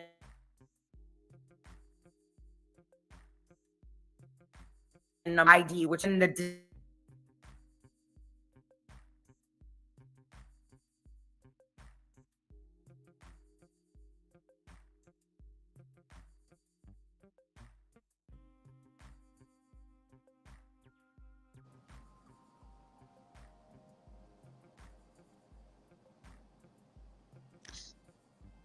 I think it's stuck.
StreamYard booted me out of my own shit.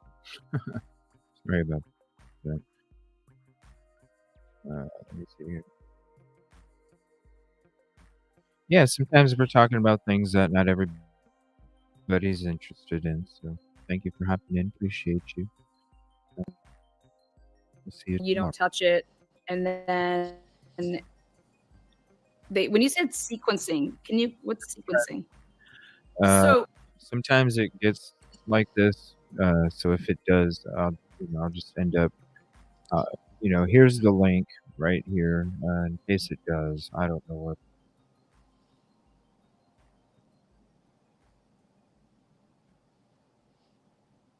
35 minutes.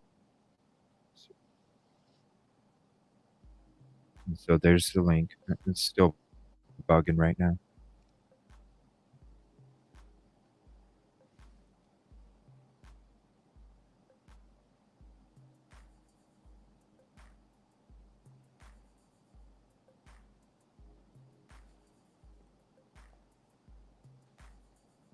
I'm just waiting for it to catch up. I can see it bugging because the music in the background gets all weird. All right. I'm going to try and see what happens. Essentially, it's like the same thing that happened. She's got a very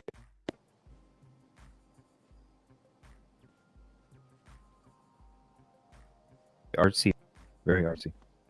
When ancestry, when you spit in the tube, right? It creates And like it's a bunch about of your DNA. different little genetic profile. This is not. It's not just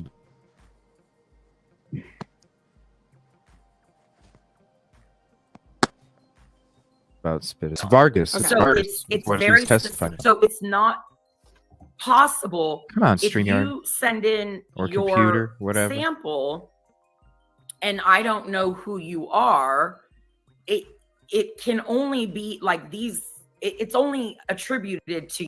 Talk about why I wanted to replay it. Well, if you were in the shows the last few days, we even played her testimony from last night. This is just part of. We all wanted to hear the conversation beyond the testimony. So I apologize for people who are just hopping in. This was already a part of the last few days. It's just I'm just throwing the 11/22 and this together on the same night since we couldn't get to either one on earlier episodes. So listen, there's plenty of other YouTube shows out there. You don't have to sit in this one. To you, right? Okay. Unless you have a twin, and then it gets complicated. Let's just say I don't have a twin because I There's don't. plenty on It's right not- now. let's not go there. So, like, okay, so then you finally get this, like, whatever you work with. So No, how I'm- do you? What do later. you get? So what I When get, it's your turn to do stuff, what do you get? so my turn to do stuff is from 100 taking Linda. on the case, right? what it's about. It's shepherding it through the process. But my work part actually starts when the DNA has been sequenced, the genetic profile's been created, it's put into a data file. How long does it usually take? So that depends. Are we do Really, I don't know why people are negative. You might as well just get the fuck out of here. You know what I'm saying? It's about peace, positivity, and progress. If you see the title, if you're not interested, then just fucking leave. You know what I'm saying? we have to get an extraction, right? If we have to get an extraction, we have to send it to one lab, and then that lab sends it to another lab. You could be Touch looking- DNA. If you have to do touch DNA. Exactly, Kelly. If I have a Exactly. problem with spitting, and I was like, here's my, I don't know, my napkin. She was somebody that testified in Koberger's court hearing. We watched the testimony last night. Can you get touch DNA? Well, yes, but see, the thing is with touch DNA, which a lot of people don't think about, is in I don't my get it. opinion, You know what I it's mean? not. Hey, I tell you I what. mean, it's Tomorrow morning, eat a different brand of cereal. It might make a difference. I don't know. foolproof. Eat a different But brand here's of the thing. cereal. If I go to Target or here, I went to Michael's and I just bought this pillow. Okay. Try Cheerios. I don't know. I love it. Okay, I bought this pillow. You know what Well, I'm I saying? wanted to see, That'll like, fuck is it it up. fluffy? Shit. Yeah. Hard? Is it going to be I nice wake on up my just head? fine. Okay. I've got touch DNA all over that. Maybe it's because I But you don't know eat what? breakfast. That might The be last it. 15 people Try that picked it not up in to the eat store and did the breakfast. same thing Might help. also have touch DNA Or a on it, donut, yes. Yeah. right? Mhm. So if you were, Facts. if I were to go Facts. to a store and purchase something that, you know, is on the shelf, Mhm. who knows how many other people have touched that? If Okay. you come over to my house and you sit on my pillow and you touch I my think pillow, she's badass. I your love DNA listening is to her. now on my pillow, but that doesn't mean that you were the perpetrator. Yeah. So Shout out I'm Truth more and or less asking about, Transparency like, and Miss Vargas. are you able to do your job off of touch DNA? I appreciate the Yes, conversation. it's yes. Does it take longer? Is it like, It's not. It's honestly. It all depends on Why is everybody so which cranky? lab I'm Jeez. using and what their status is with, you know, how backed up. During COVID, it was extremely slow because they had so much COVID. They don't just do cases for us. They're regular, they're forensic labs. They have so many other responsibilities. But in addition to that, are we talking about a cold case or are we talking about There a we go, recent Caddy. case? Because a recent case can be done Cheerios. way There you go. quicker than There a you cold go. case. okay. So, I mean, we can talk about 1 to 2 weeks versus 6 to 8 weeks. Okay. So let's say that it's a, you know, a more recent case. So it's something that, like, hey, this is like priority. So, okay. And if you have to get it extracted, would you have to extract touch DNA? It's a different process, but not in the same way that you would do bones. So it wouldn't be this, you know, it wouldn't take as long. But if you think about it, in a case, let's just say a case happens today. Okay.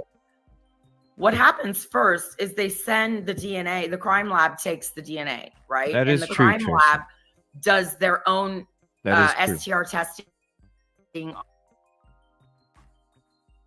for CODIS purposes. Is this person in CODIS? Okay. And so when you take that to test that, when they put it in CODIS, can you ever get that DNA back to like use, like to send it to you then? Or is that like once it's in CODIS, like you can't get that back? Is it done? They only use a small amount to test out of all of the DNA that's available. Right? I'm saying if all we have is touch DNA, let's say like I came over to your house. Very specific. You're getting on Okay, so a rocky mountain here. okay, so let's go with regular. So let's say that just pillow. say in a current case, okay, Okay. in a current case, the case happens today. Okay. Okay. This is good shit right here. It's going to go Shout out, to Truth the and state or Transparency. crime lab, or if the city has a crime lab, and they're going to do STR profile just to put it in CODIS and see is the killer or And who. this is everything that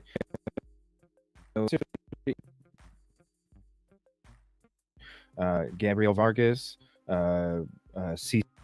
Morgan, like check them out. Seriously, it was only from a few weeks ago. I did a couple episodes getting into the DNA, the riddles, and all that stuff. Definitely you should go check them out. These are all players that are part of it. This is why it's so important, because it involves Idaho4. It involves all of these cases when it comes to these practices of using DNA and acquiring the profiles the way that they acquire them. This right here, you want to talk about not having homework. This is the homework that you needed to have in order to get these profiles. This is why we're listening to the testimonies. This is why we're listening to C.C. Morgan's. This is why we're listening to Vargas. This is why we're listening to all these things, because this applies to every case that involves this type of DNA profile acquiring. And there's no reason whatsoever. I mean, hell, last night we're watching the testimony from the court hearing, and you actually have to be before you can even do anything as Ellie, you have to purchase something, and there's a receipt. Yeah, that's right. An actual receipt. You know what I mean? Because you pay for something. Yeah. Right. Like, and we're supposed to believe that there's no freaking homework? Give me a damn break. Hell, Yeah. in the beginning of this conversation, this something brand new I learned was it's going all the way back past third cousins. Like, Right. it's the family tree is so freaking deep that in order this is why we watch this shit. Like, seriously, it's to be informed. It's to be educated by the professionals that know what they're doing. That, I mean, hell, you want to go credentials? I mean, her credentials are like, let me see. Identifiers International created a business, genetic genealogy, suspect cases only, unidentified remains, contracts with LE. Like, there's so much. That's paperwork right there too. I mean, there's so much paperwork that goes, and then you listen to all of these experts, the ones that are the experts in their field, and you're hearing all this stuff. Why do you think that they got pissed off that she testified what she testified? Yeah. Think about it. When we were watching it last night, you don't think it had anything to do with her doing that pause when she looked up a couple places? I'm kind of uncomfortable saying this. Yeah, she was telling the truth, and the truth is not what people, they didn't like it. No. It's all for information, education. So what if this was you or a family member? You need to know this shit because you cannot let this kind of shit go on, especially if it's you or a family member, because it can be anybody. Anybody. This is why we do this. And she tells the truth, damn straight, Nina. This is something I never even watched. Like I said, I like to sit and watch stuff fresh with you guys when I do my show. I mean, hell, how long has this been out? A couple weeks. I haven't even watched it. I've wanted to watch it, but I save it to watch it with you guys because I love doing it with you guys. It's a community thing. Truth and transparency, love her. She knows it. And why not hear more about what Vargas has to say? Come on now. Like, if you're going to be negative about that, there's other shows out there on YouTube. You know? Whoever the doe, Come on are now. they CODIS? Okay, do they have a Quit criminal bugging. record? Usually, Did it just they bug out? wait for that response Mhm. before proceeding on to something like investigative genetic genealogy. Okay. I have Because two, there's no point, it costs money. The labs cost money, and there's no point in getting to that, paying for that if you're going to get If you're gonna CODIS. get a hit. Exactly. So now we're waiting time there. Let's say it says no, there's no hit. Now we're going to send it off to a lab. Let's say we take a week for the Okay. lab process. Okay. Okay. Well, then the genealogy starts. It's not like I put this data file in and it spits out a name that says, "Oh, here, Joe Schmo is your guy." Wouldn't that be nice? Yeah. Right? So how Right. what do you Then I have a list of matches. Now, let's just say, how long can this process take? The quickest I have solved the case is in 2 minutes. While I was on the phone with the detective to tell him the DNA came back, I solved it. Why? Because his mother tested. his mother tested? His mother was a match. Okay. And she was Okay. in the database. So You saw somebody that Damn. had like a shit ton of these. Oh That God, was- there's a person that has 3,500. Is that what it would tell you? Like, oh my God, who's this 3,500?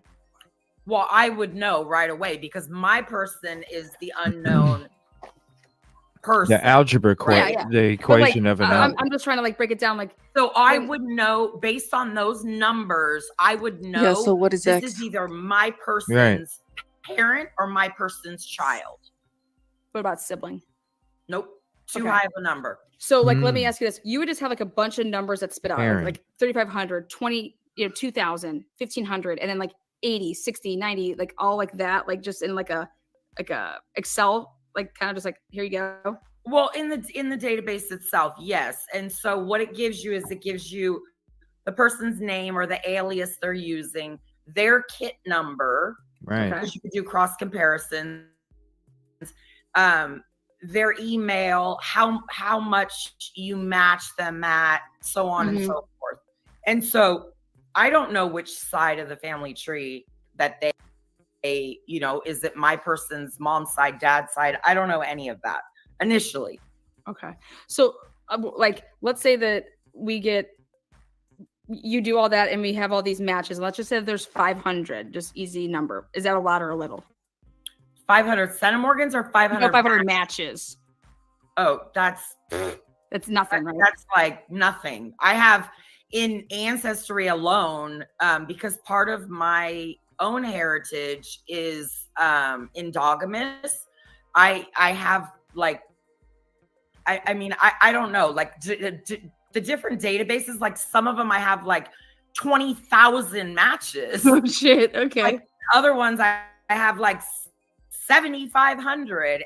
There's so many matches. When I say the word, if I say like, hey, check this out. If I was like doing this and like I went to school and did this or whatever, and I was like, oh my God, so I have 500 only. You take 250 of them, I take 250 of them, and let's just like go and see who these people are and see like. You don't waste your time doing that. Oh shit. So what do you do? All I care about are the matches that are higher value. Okay. Okay. Those are the matches that are giving me the answer quicker. Do you guys have like a code that you could just be like, anything under 2,000, I don't even want you. So kick you that, Wouldn't that be nice? I will tell you this. So it's a on huge your list. Own DNA and Ancestry, yeah, you may get a ton of matches that are over 500 centimorgans. But in the work that I do, I'm lucky if I get a match or any match that's like 100 centimorgans. So most of my cases are working with third cousin and beyond. Wow. Okay. Yeah, that's pretty crazy. Right. And now let's say that how long would it have to until it gets in the system? Like, let's say that I just go and test. How long do you think it takes for me to for you to actually see my match, or for you to see me in the system? Like if I, so once you upload to GEDmatch, it's about 48 hours for it to fully process. However, I have to get my zip file back though, and that's what I upload. You would as a consumer, you would download your zip file from Ancestry and upload it to GEDmatch. Okay. And that would take about 48 hours. However, if it's a law enforcement, it takes the same amount of time, but we already have the file from the lab.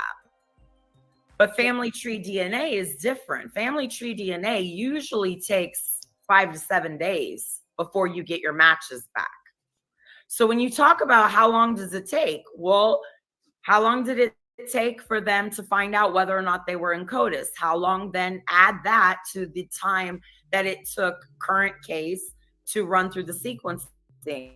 Now we have another 48 hours to upload through this database, and then the real work begins. Wow. If this person that's a lot of homework, a grandparent, a sister, a cousin that's close, some kind of relative that I could solve this in an hour, game over. But if this is, the longest case I ever worked was 14 months. Okay. It all depends on what the matches are. Exactly. It would depend on that, but what it's weird to say this, but in my experience, only he's one of the best on YouTube for real. Ancestry gets more people testing that are Caucasian. Okay, the white people, the white folk. Meanwhile, I'm just blasting Tupac, a half hour ago. You and me both. For the record.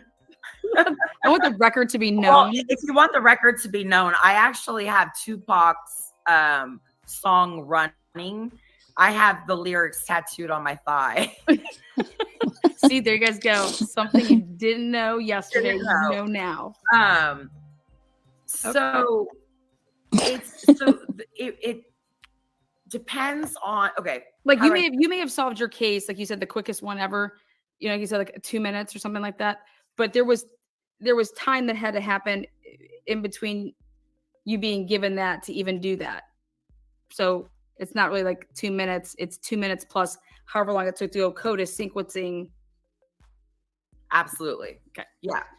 So even though I found the suspect in 2 minutes for that case, and that's incredibly rare. So don't think that that's a timeline that we should expect these cases to be solved in. But let's for example, Roxanne Wood. Okay, yeah. Okay? The Roxanne Wood case, shout out to Detective John Moore. He is Michigan State Police. He is amazing. I love this guy. It was such a pleasure to work with him. And the funniest thing was so many people had turned this case down, or two other entities that do the work that I do turn this case down. And I was working for a company that was like, oh, we'll take it on. We can do it. Well, it took 9 months to go through the lab process because it was such a small amount of DNA. Okay. It kept breaking the machine. So by the time it got out of the lab process, now we're not me, I wasn't involved yet, but they're questioning whether or not the data is good. Are these is this good? Yeah, is this legit? Yeah, because it was so hard to go through the process. So the company that I was consulting for, the owner plus 2 of her top genealogists all agreed that the data was bad. But here's the problem. They used up all the DNA. So this was their last chance. Wow. And there was no coming back from it. There was nothing else. And so when she called me, she really called me just to vent. And I felt like the people that she turned to weren't really skilled in degraded DNA. And I felt I was. You said degraded. Degraded DNA. So, I mean, this was a case from the 80s, right? So I offered to look at it for her. That was it. So 9 months in the lab, and then it was in the lab. 9 months in the lab. When it came out of the lab, it was another 2 or 3 months of analyzing just what the heck are we looking at here on GEDmatch. What does this mean? Is this good? Is this bad? Now, I wasn't involved in any of that. But I didn't come in until she literally the next day was going to go to the detective and tell him, oh, we have a visitor. This is my boy, Kylo. Oh, there you go. And here, this is Peaches. I'm babysitting her. Oh, Peaches and Kylo. And this is my grand pup, Chewbacca. Oh, that is so cute. And I don't know if you hear talking in the background. That's my African gray. We have a fucking crazy farm over here. She's funny. Anyways, when by the time I got the case, yes, it took me 4 days to identify the suspect. But I barely slept. I was so inspired by the family. I was so motivated. And the detective, again, John Moore, was just, I mean, he killed it. It was like I was calling, he was in Michigan, I'm in California, and I'm calling at 1 a.m. and he's answering the phone. It was just such great teamwork. That's awesome. But ultimately, it was a long process. Well, the funny thing is a lot of people, if you saw the 48 hours, it says I'm a tattooed, pink-haired mom from California. And some people are like, who cares? Like, why do you need to say that? And I'm like, it's important, because when we went into this meeting with the detective and the prosecutor and the head lieutenant, like all these like official people, the person who I was consulting with is like brilliant. She's like a rocket scientist. She's the older woman and very professional, wearing a suit to the meeting. And I come in like this, pink hair, tattoos. And I'm like, just chilling. And the detective's mouth literally hit the floor. And so later, like, I got to work with her. Well, later I asked him, I said, hey, what were you thinking when you were seriously like stunned, like what's going on? And he said to me, well, I was thinking, you mean to tell me this, tattooed, pink-haired freak from California is going to solve it when this lady with a PhD who's a rocket scientist can't solve it? Right. So it played a role in why I said that so because they doubted me. They doubted me because of, and you can't see because I don't, I don't want to get naked. Yeah, I mean, this is a PG show. I know. I don't want to get, I've got mosquito bites everywhere, but you can see like I am, you got some tats. I'm tatted up. I've got them everywhere. And so, they didn't have faith in me. They didn't have faith in me because of the way that I looked. And, it was, I think, also a big eye opener to them because they judged the book by its cover versus like they sure in the hell did. Awesome. And then they screwed up and got the wrong cigarette. So I'm sure at that point they were like, see, we told you, we told you she wasn't going to be able to do it. And you're like, no, you need to go get something. Well, no, I will take accountability. If I screwed up, I will take Thank you, Skittles. I appreciate that. I knew I had never gotten a case wrong.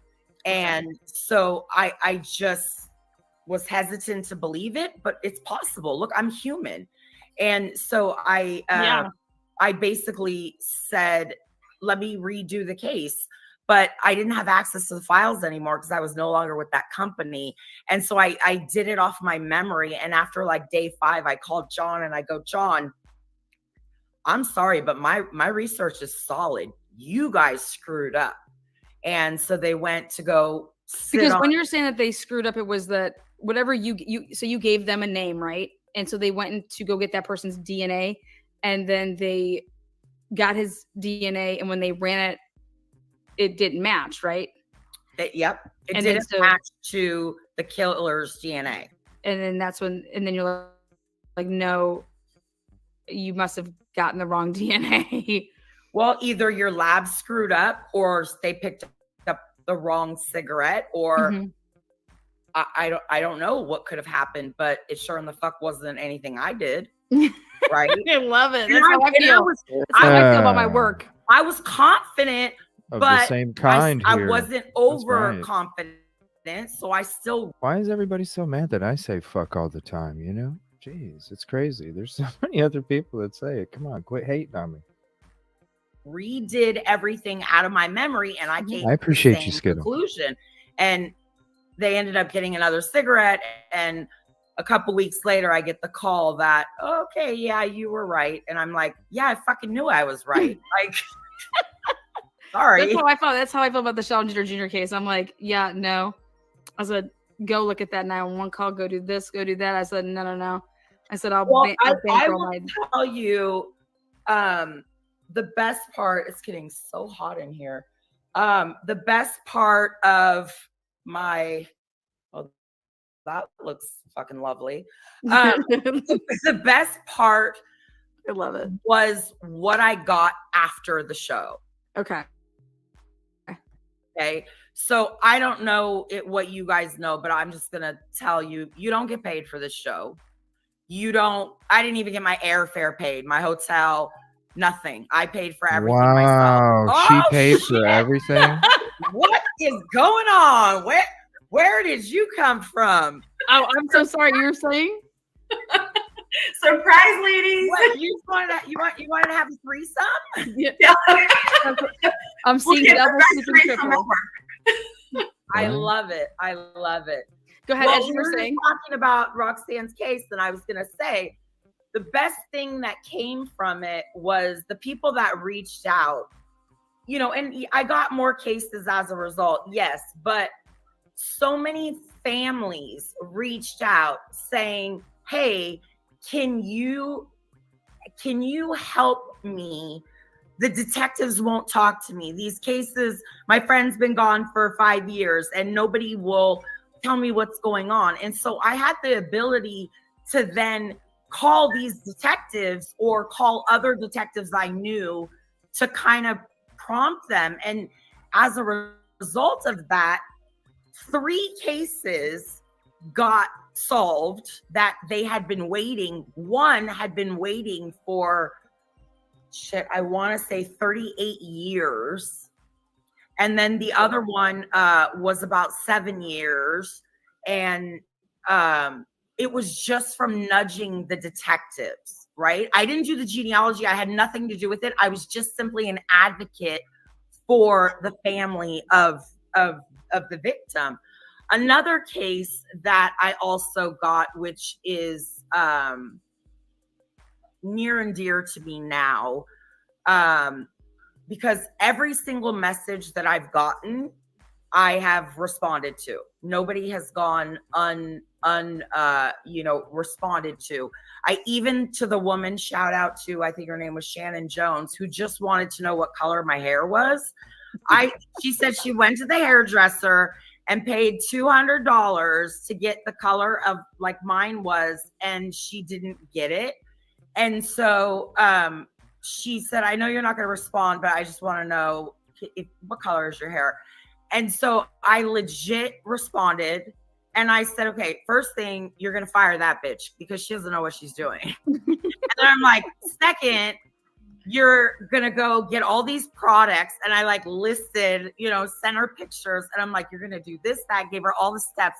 And I said, the only thing that I want in return is I want you to send me a picture of what it looks like in the end. Did she? She fucking did. And I'm like, was it good?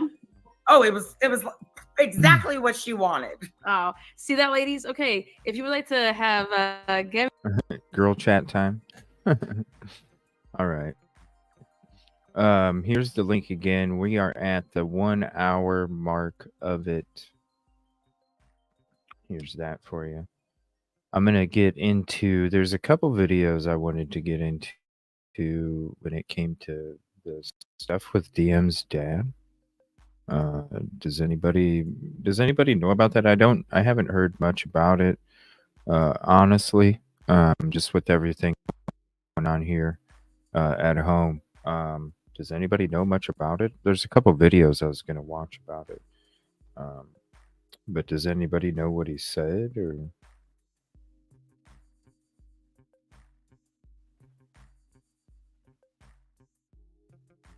And I wanted to share something from Unravel. We went into it earlier too. Actually, I'm going to play this first. We went into it earlier on the show we did this morning, early afternoon. Shout out to Unravel. I appreciate you hopping in and taking your time to hang out. This is going to be a zoomed in version. We tried to have it zoomed in before. She actually gave us a sneak peek earlier today before she uploaded it. So I want to say I appreciate the sneak peek. There's 2 of them that she gave us a sneak peek on. So I want to highlight that one real quick. One of them for allowing her to do that. So there's that. Thank you again, Unravel. Unravel. And we're going to see this video real quick. That it's going to be a lot more zoomed in than what we saw earlier. So let me remove the banner too, because you're going to have to see the very top of the screen. Now, she's wondering, is this Koberger's vehicle that was kind of driving by the Grub truck? So let's bring it down here. You'll be able to see it with the banner on. Okay, 1 second. Look at in this section right here. Friday, Saturday in a row, they got you down.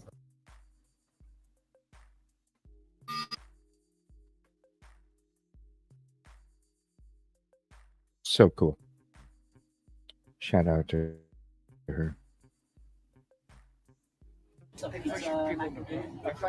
There's a white car up there. Pizza Mac, anything else? Who knows? Then there's another one. That was a solid rush. It's a good thing that it ended, but this is Friday and Saturday in a row. They got you down round 1, so I'm liking it. I'm liking it a lot, guys.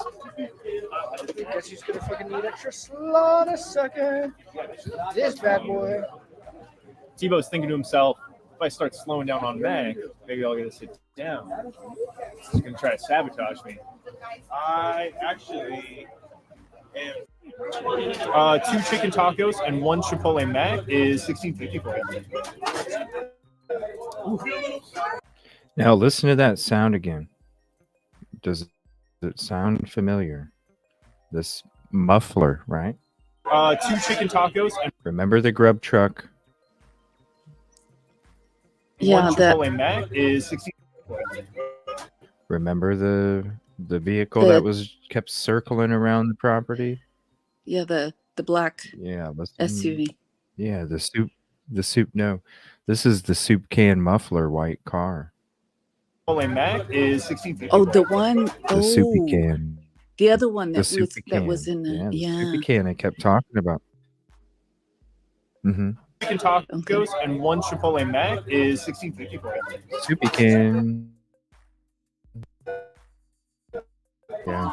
So, I'm liking it. There's one going this way, one going that way. I'm liking it a lot, guys. Guess he's gonna fucking need extra slot a second. This Oh, bad she put them boy. in both into the one. Tebow's Nice. thinking to himself, if I start slowing down on Mac, maybe I'll get to sit down. She's so Try to awesome. sabotage me. I actually was wondering if I was going too slow and you were going to switch me back. I was really scared of that. That's what I was scared of. Nope. Yes, let that fear. You guys know, like, the highest ticket time I saw was 13 minutes, which is, I'm very satisfied. You guys have worked on the truck, and Derek and I have been the ones on Grill and Mac, and we've had longer ticket times than that. Like, you're doing well. We're going to be going back into the. I'm going to pause it, but we're going to be doing a rewind dive because me and Unravel literally spent hours doing this deep dive on the Grub truck, and she's noticing things that me and her missed, and we're going to be doing that, and I'm going to be doing the body cam deep dive at the same time. We got a lot of shit coming up this week. Definitely need you. Need your opinions, your thoughts. If you see something, we're going to be working hard this week. Hell yeah. All right, what did I miss? Reduce, reuse, mall. Yeah. Fuck yeah. I get some under. And then, like, they want their number to be called. Okay. Cool shit. Shout out Unravel. Thank you. I appreciate that. All right, let me go back here. Now I'm going to get to some of the stuff with DM's dad. Give me 1 second. So I think I'm going to wait to do... I'm going to see if Unravel's available tomorrow night. If she's not, because we'll go into the Grub truck. And I'll probably do like a combo if she is available, because I'd like to get some... I'd like to have her on the body cam too. And if you're available too, Yoli, you're more than welcome. So there's a couple videos about Dylan's dad. Yeah, they were about Okay, so this Dylan is from gaming or Veterans. something. Dylan what? Dylan was gaming and staying at home or something like that. Did you hear me? Yeah, I think, Oh. wasn't it just Bethany that went out? Yeah, Right. I don't know. We'll watch it.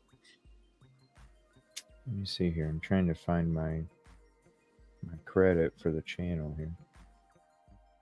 1 second. Bed crime stories. It's been a while since we watched one of these channels.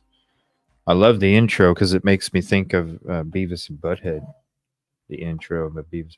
Man, that'd be fun to watch at the Hangout I love Beavis and Butthead. some night. Beavis and Butthead. Yeah, we need to watch Oh, Beavis they're and my I'm gonna write that I down. used to laugh so much. Yeah, Beavis and Butthead over at the lounge. Need to watch some of those episodes. Wrote it down. It's done. All right, bed crime stories. We're gonna watch this video about DM's dad here. You'll hear it. I mean, watch. You'll think of Beavis and Butthead.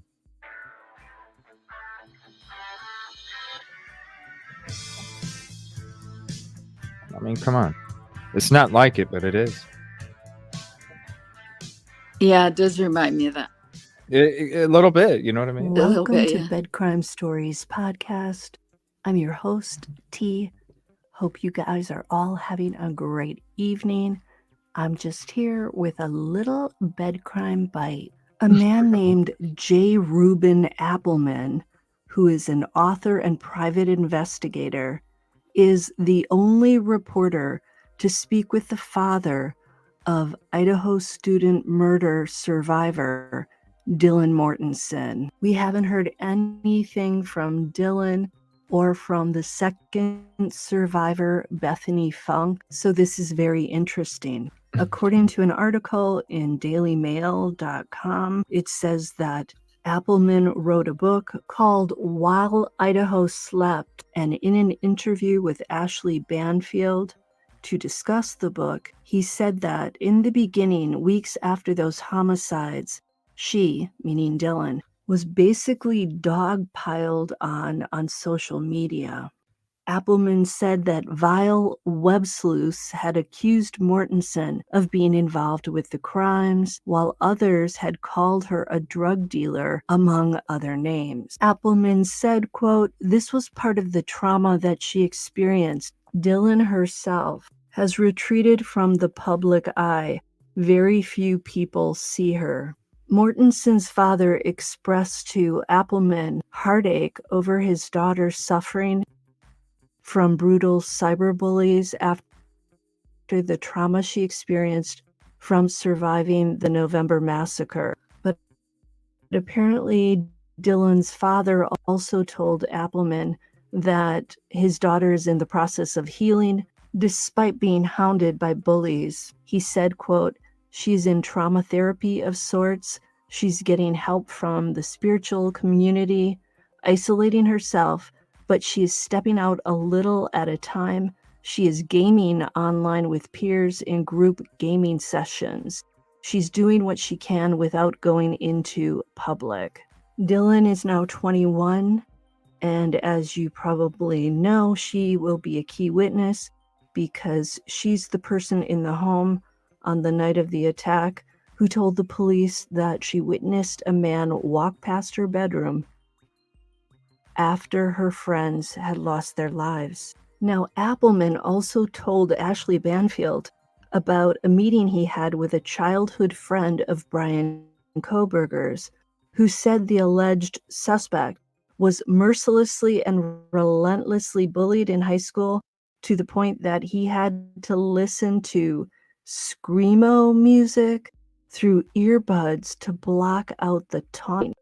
The friend reportedly rode the bus with him to school every day. Appleman said, quote, "This young woman had told me that she wished not to be named, but she told me quite a bit about him.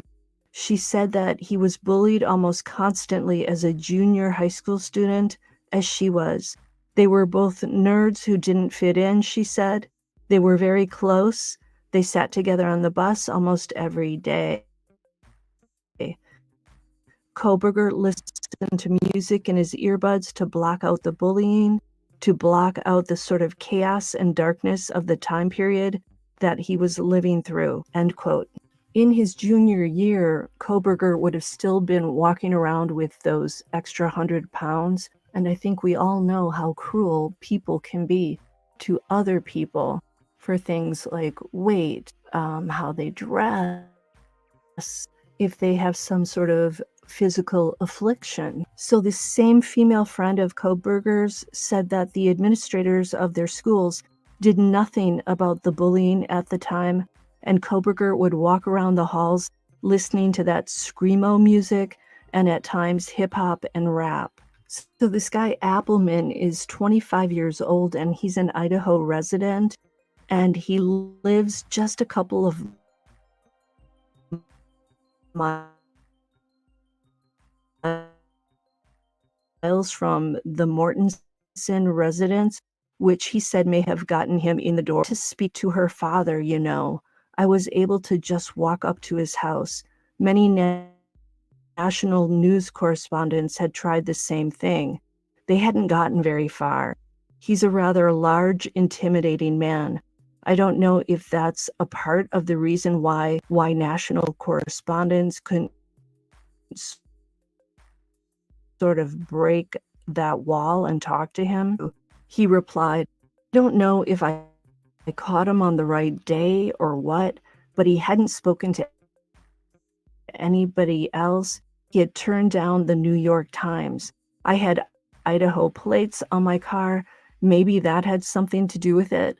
I've lived here for 25 years almost. I live just a couple of miles from Dylan Mortensen, actually, and a couple of miles in the other direction from her father. I was able to pull up to his house. He answered the door. I told him as an Idaho guy researching this book, and I don't know if I caught him on the right day or what, but he hadn't spoken to anybody else. He had a very large dog that was watching me very carefully, and I think Brent Mortensen was watching me very carefully too. He has a lot of reason to distrust reporters, end quote. Dylan Mortensen has been subjected to more than her share of online between when she saw this masked man walking through the house to when 911 was called. We're like, what in the world happened? Like, why didn't you call the cops right away? And I'm hoping that if the case does go to trial, that we can get an answer to that question. I think it's a fair question, but I don't think it's okay to attack Dylan and accuse her of all sorts of things, like having to do with drugs. In her case, That's why I say you need more freaking evidence. It's about respect. You know what I'm saying? Yeah, stories is the channel. It's right there on the screen, the handle. And in Bethany's case, I think the best thing to But do, come on, it's 8 is hours. leave them alone and allow the people in court, once this does go to trial, if it goes to trial, allow them to get the answers there. I can't tell you how many true crime shows I've watched where you think you know who the culprit is or was, and you're convinced of it, and then you find out that the most unsuspecting person is the actual perpetrator. And I've heard detectives say that they've learned to try not to get hyper-focused on one person or one lead, because then you sort of ignore all the other possibilities. That's all for your Bed Crime Bite. I'll see you tomorrow. Until the next time on Bed Crime Stories. I'm kind of tired now. I know yeah, there's. It sounds very sleepy. You know what I mean? I'm like, it's been a long day. It really has. It's been nonstop since I woke up this morning. That's no lie. I didn't even get to play my video games in between. And I'm sure I'll have another hour of finished prep after this before I can even chill back. But I kind of feel like going to the damn casino at the lounge tonight, so I might go hang out over there for a little bit. But I don't know. What'd you get? What'd you come away?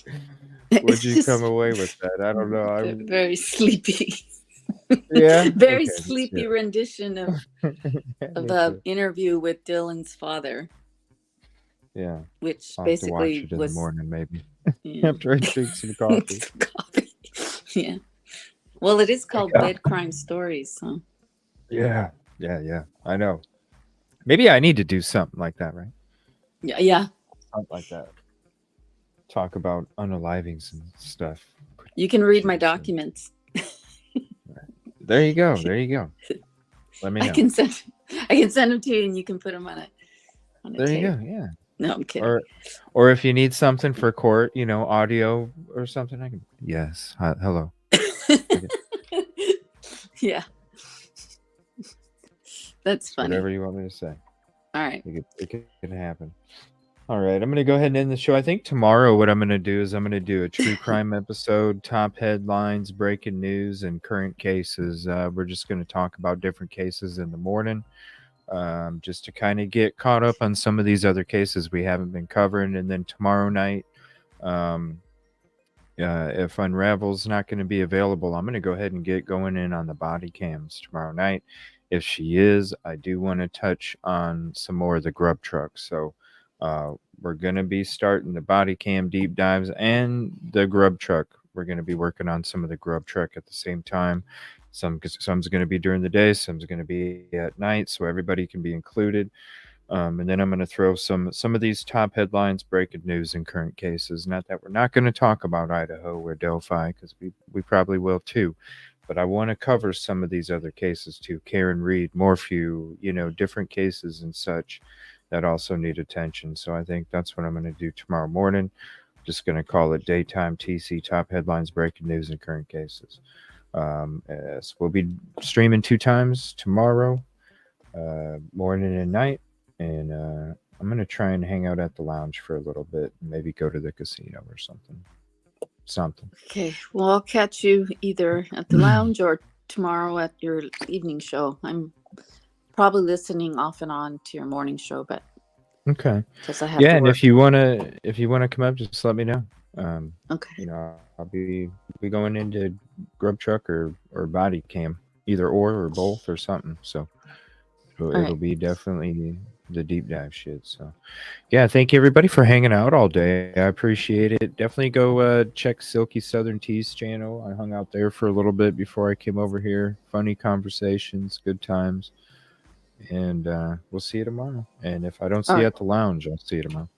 Okay. Good night, everybody. Good night, Thank you so everybody. much. Appreciate you. Thank you, Yoli. Appreciate you. Bye.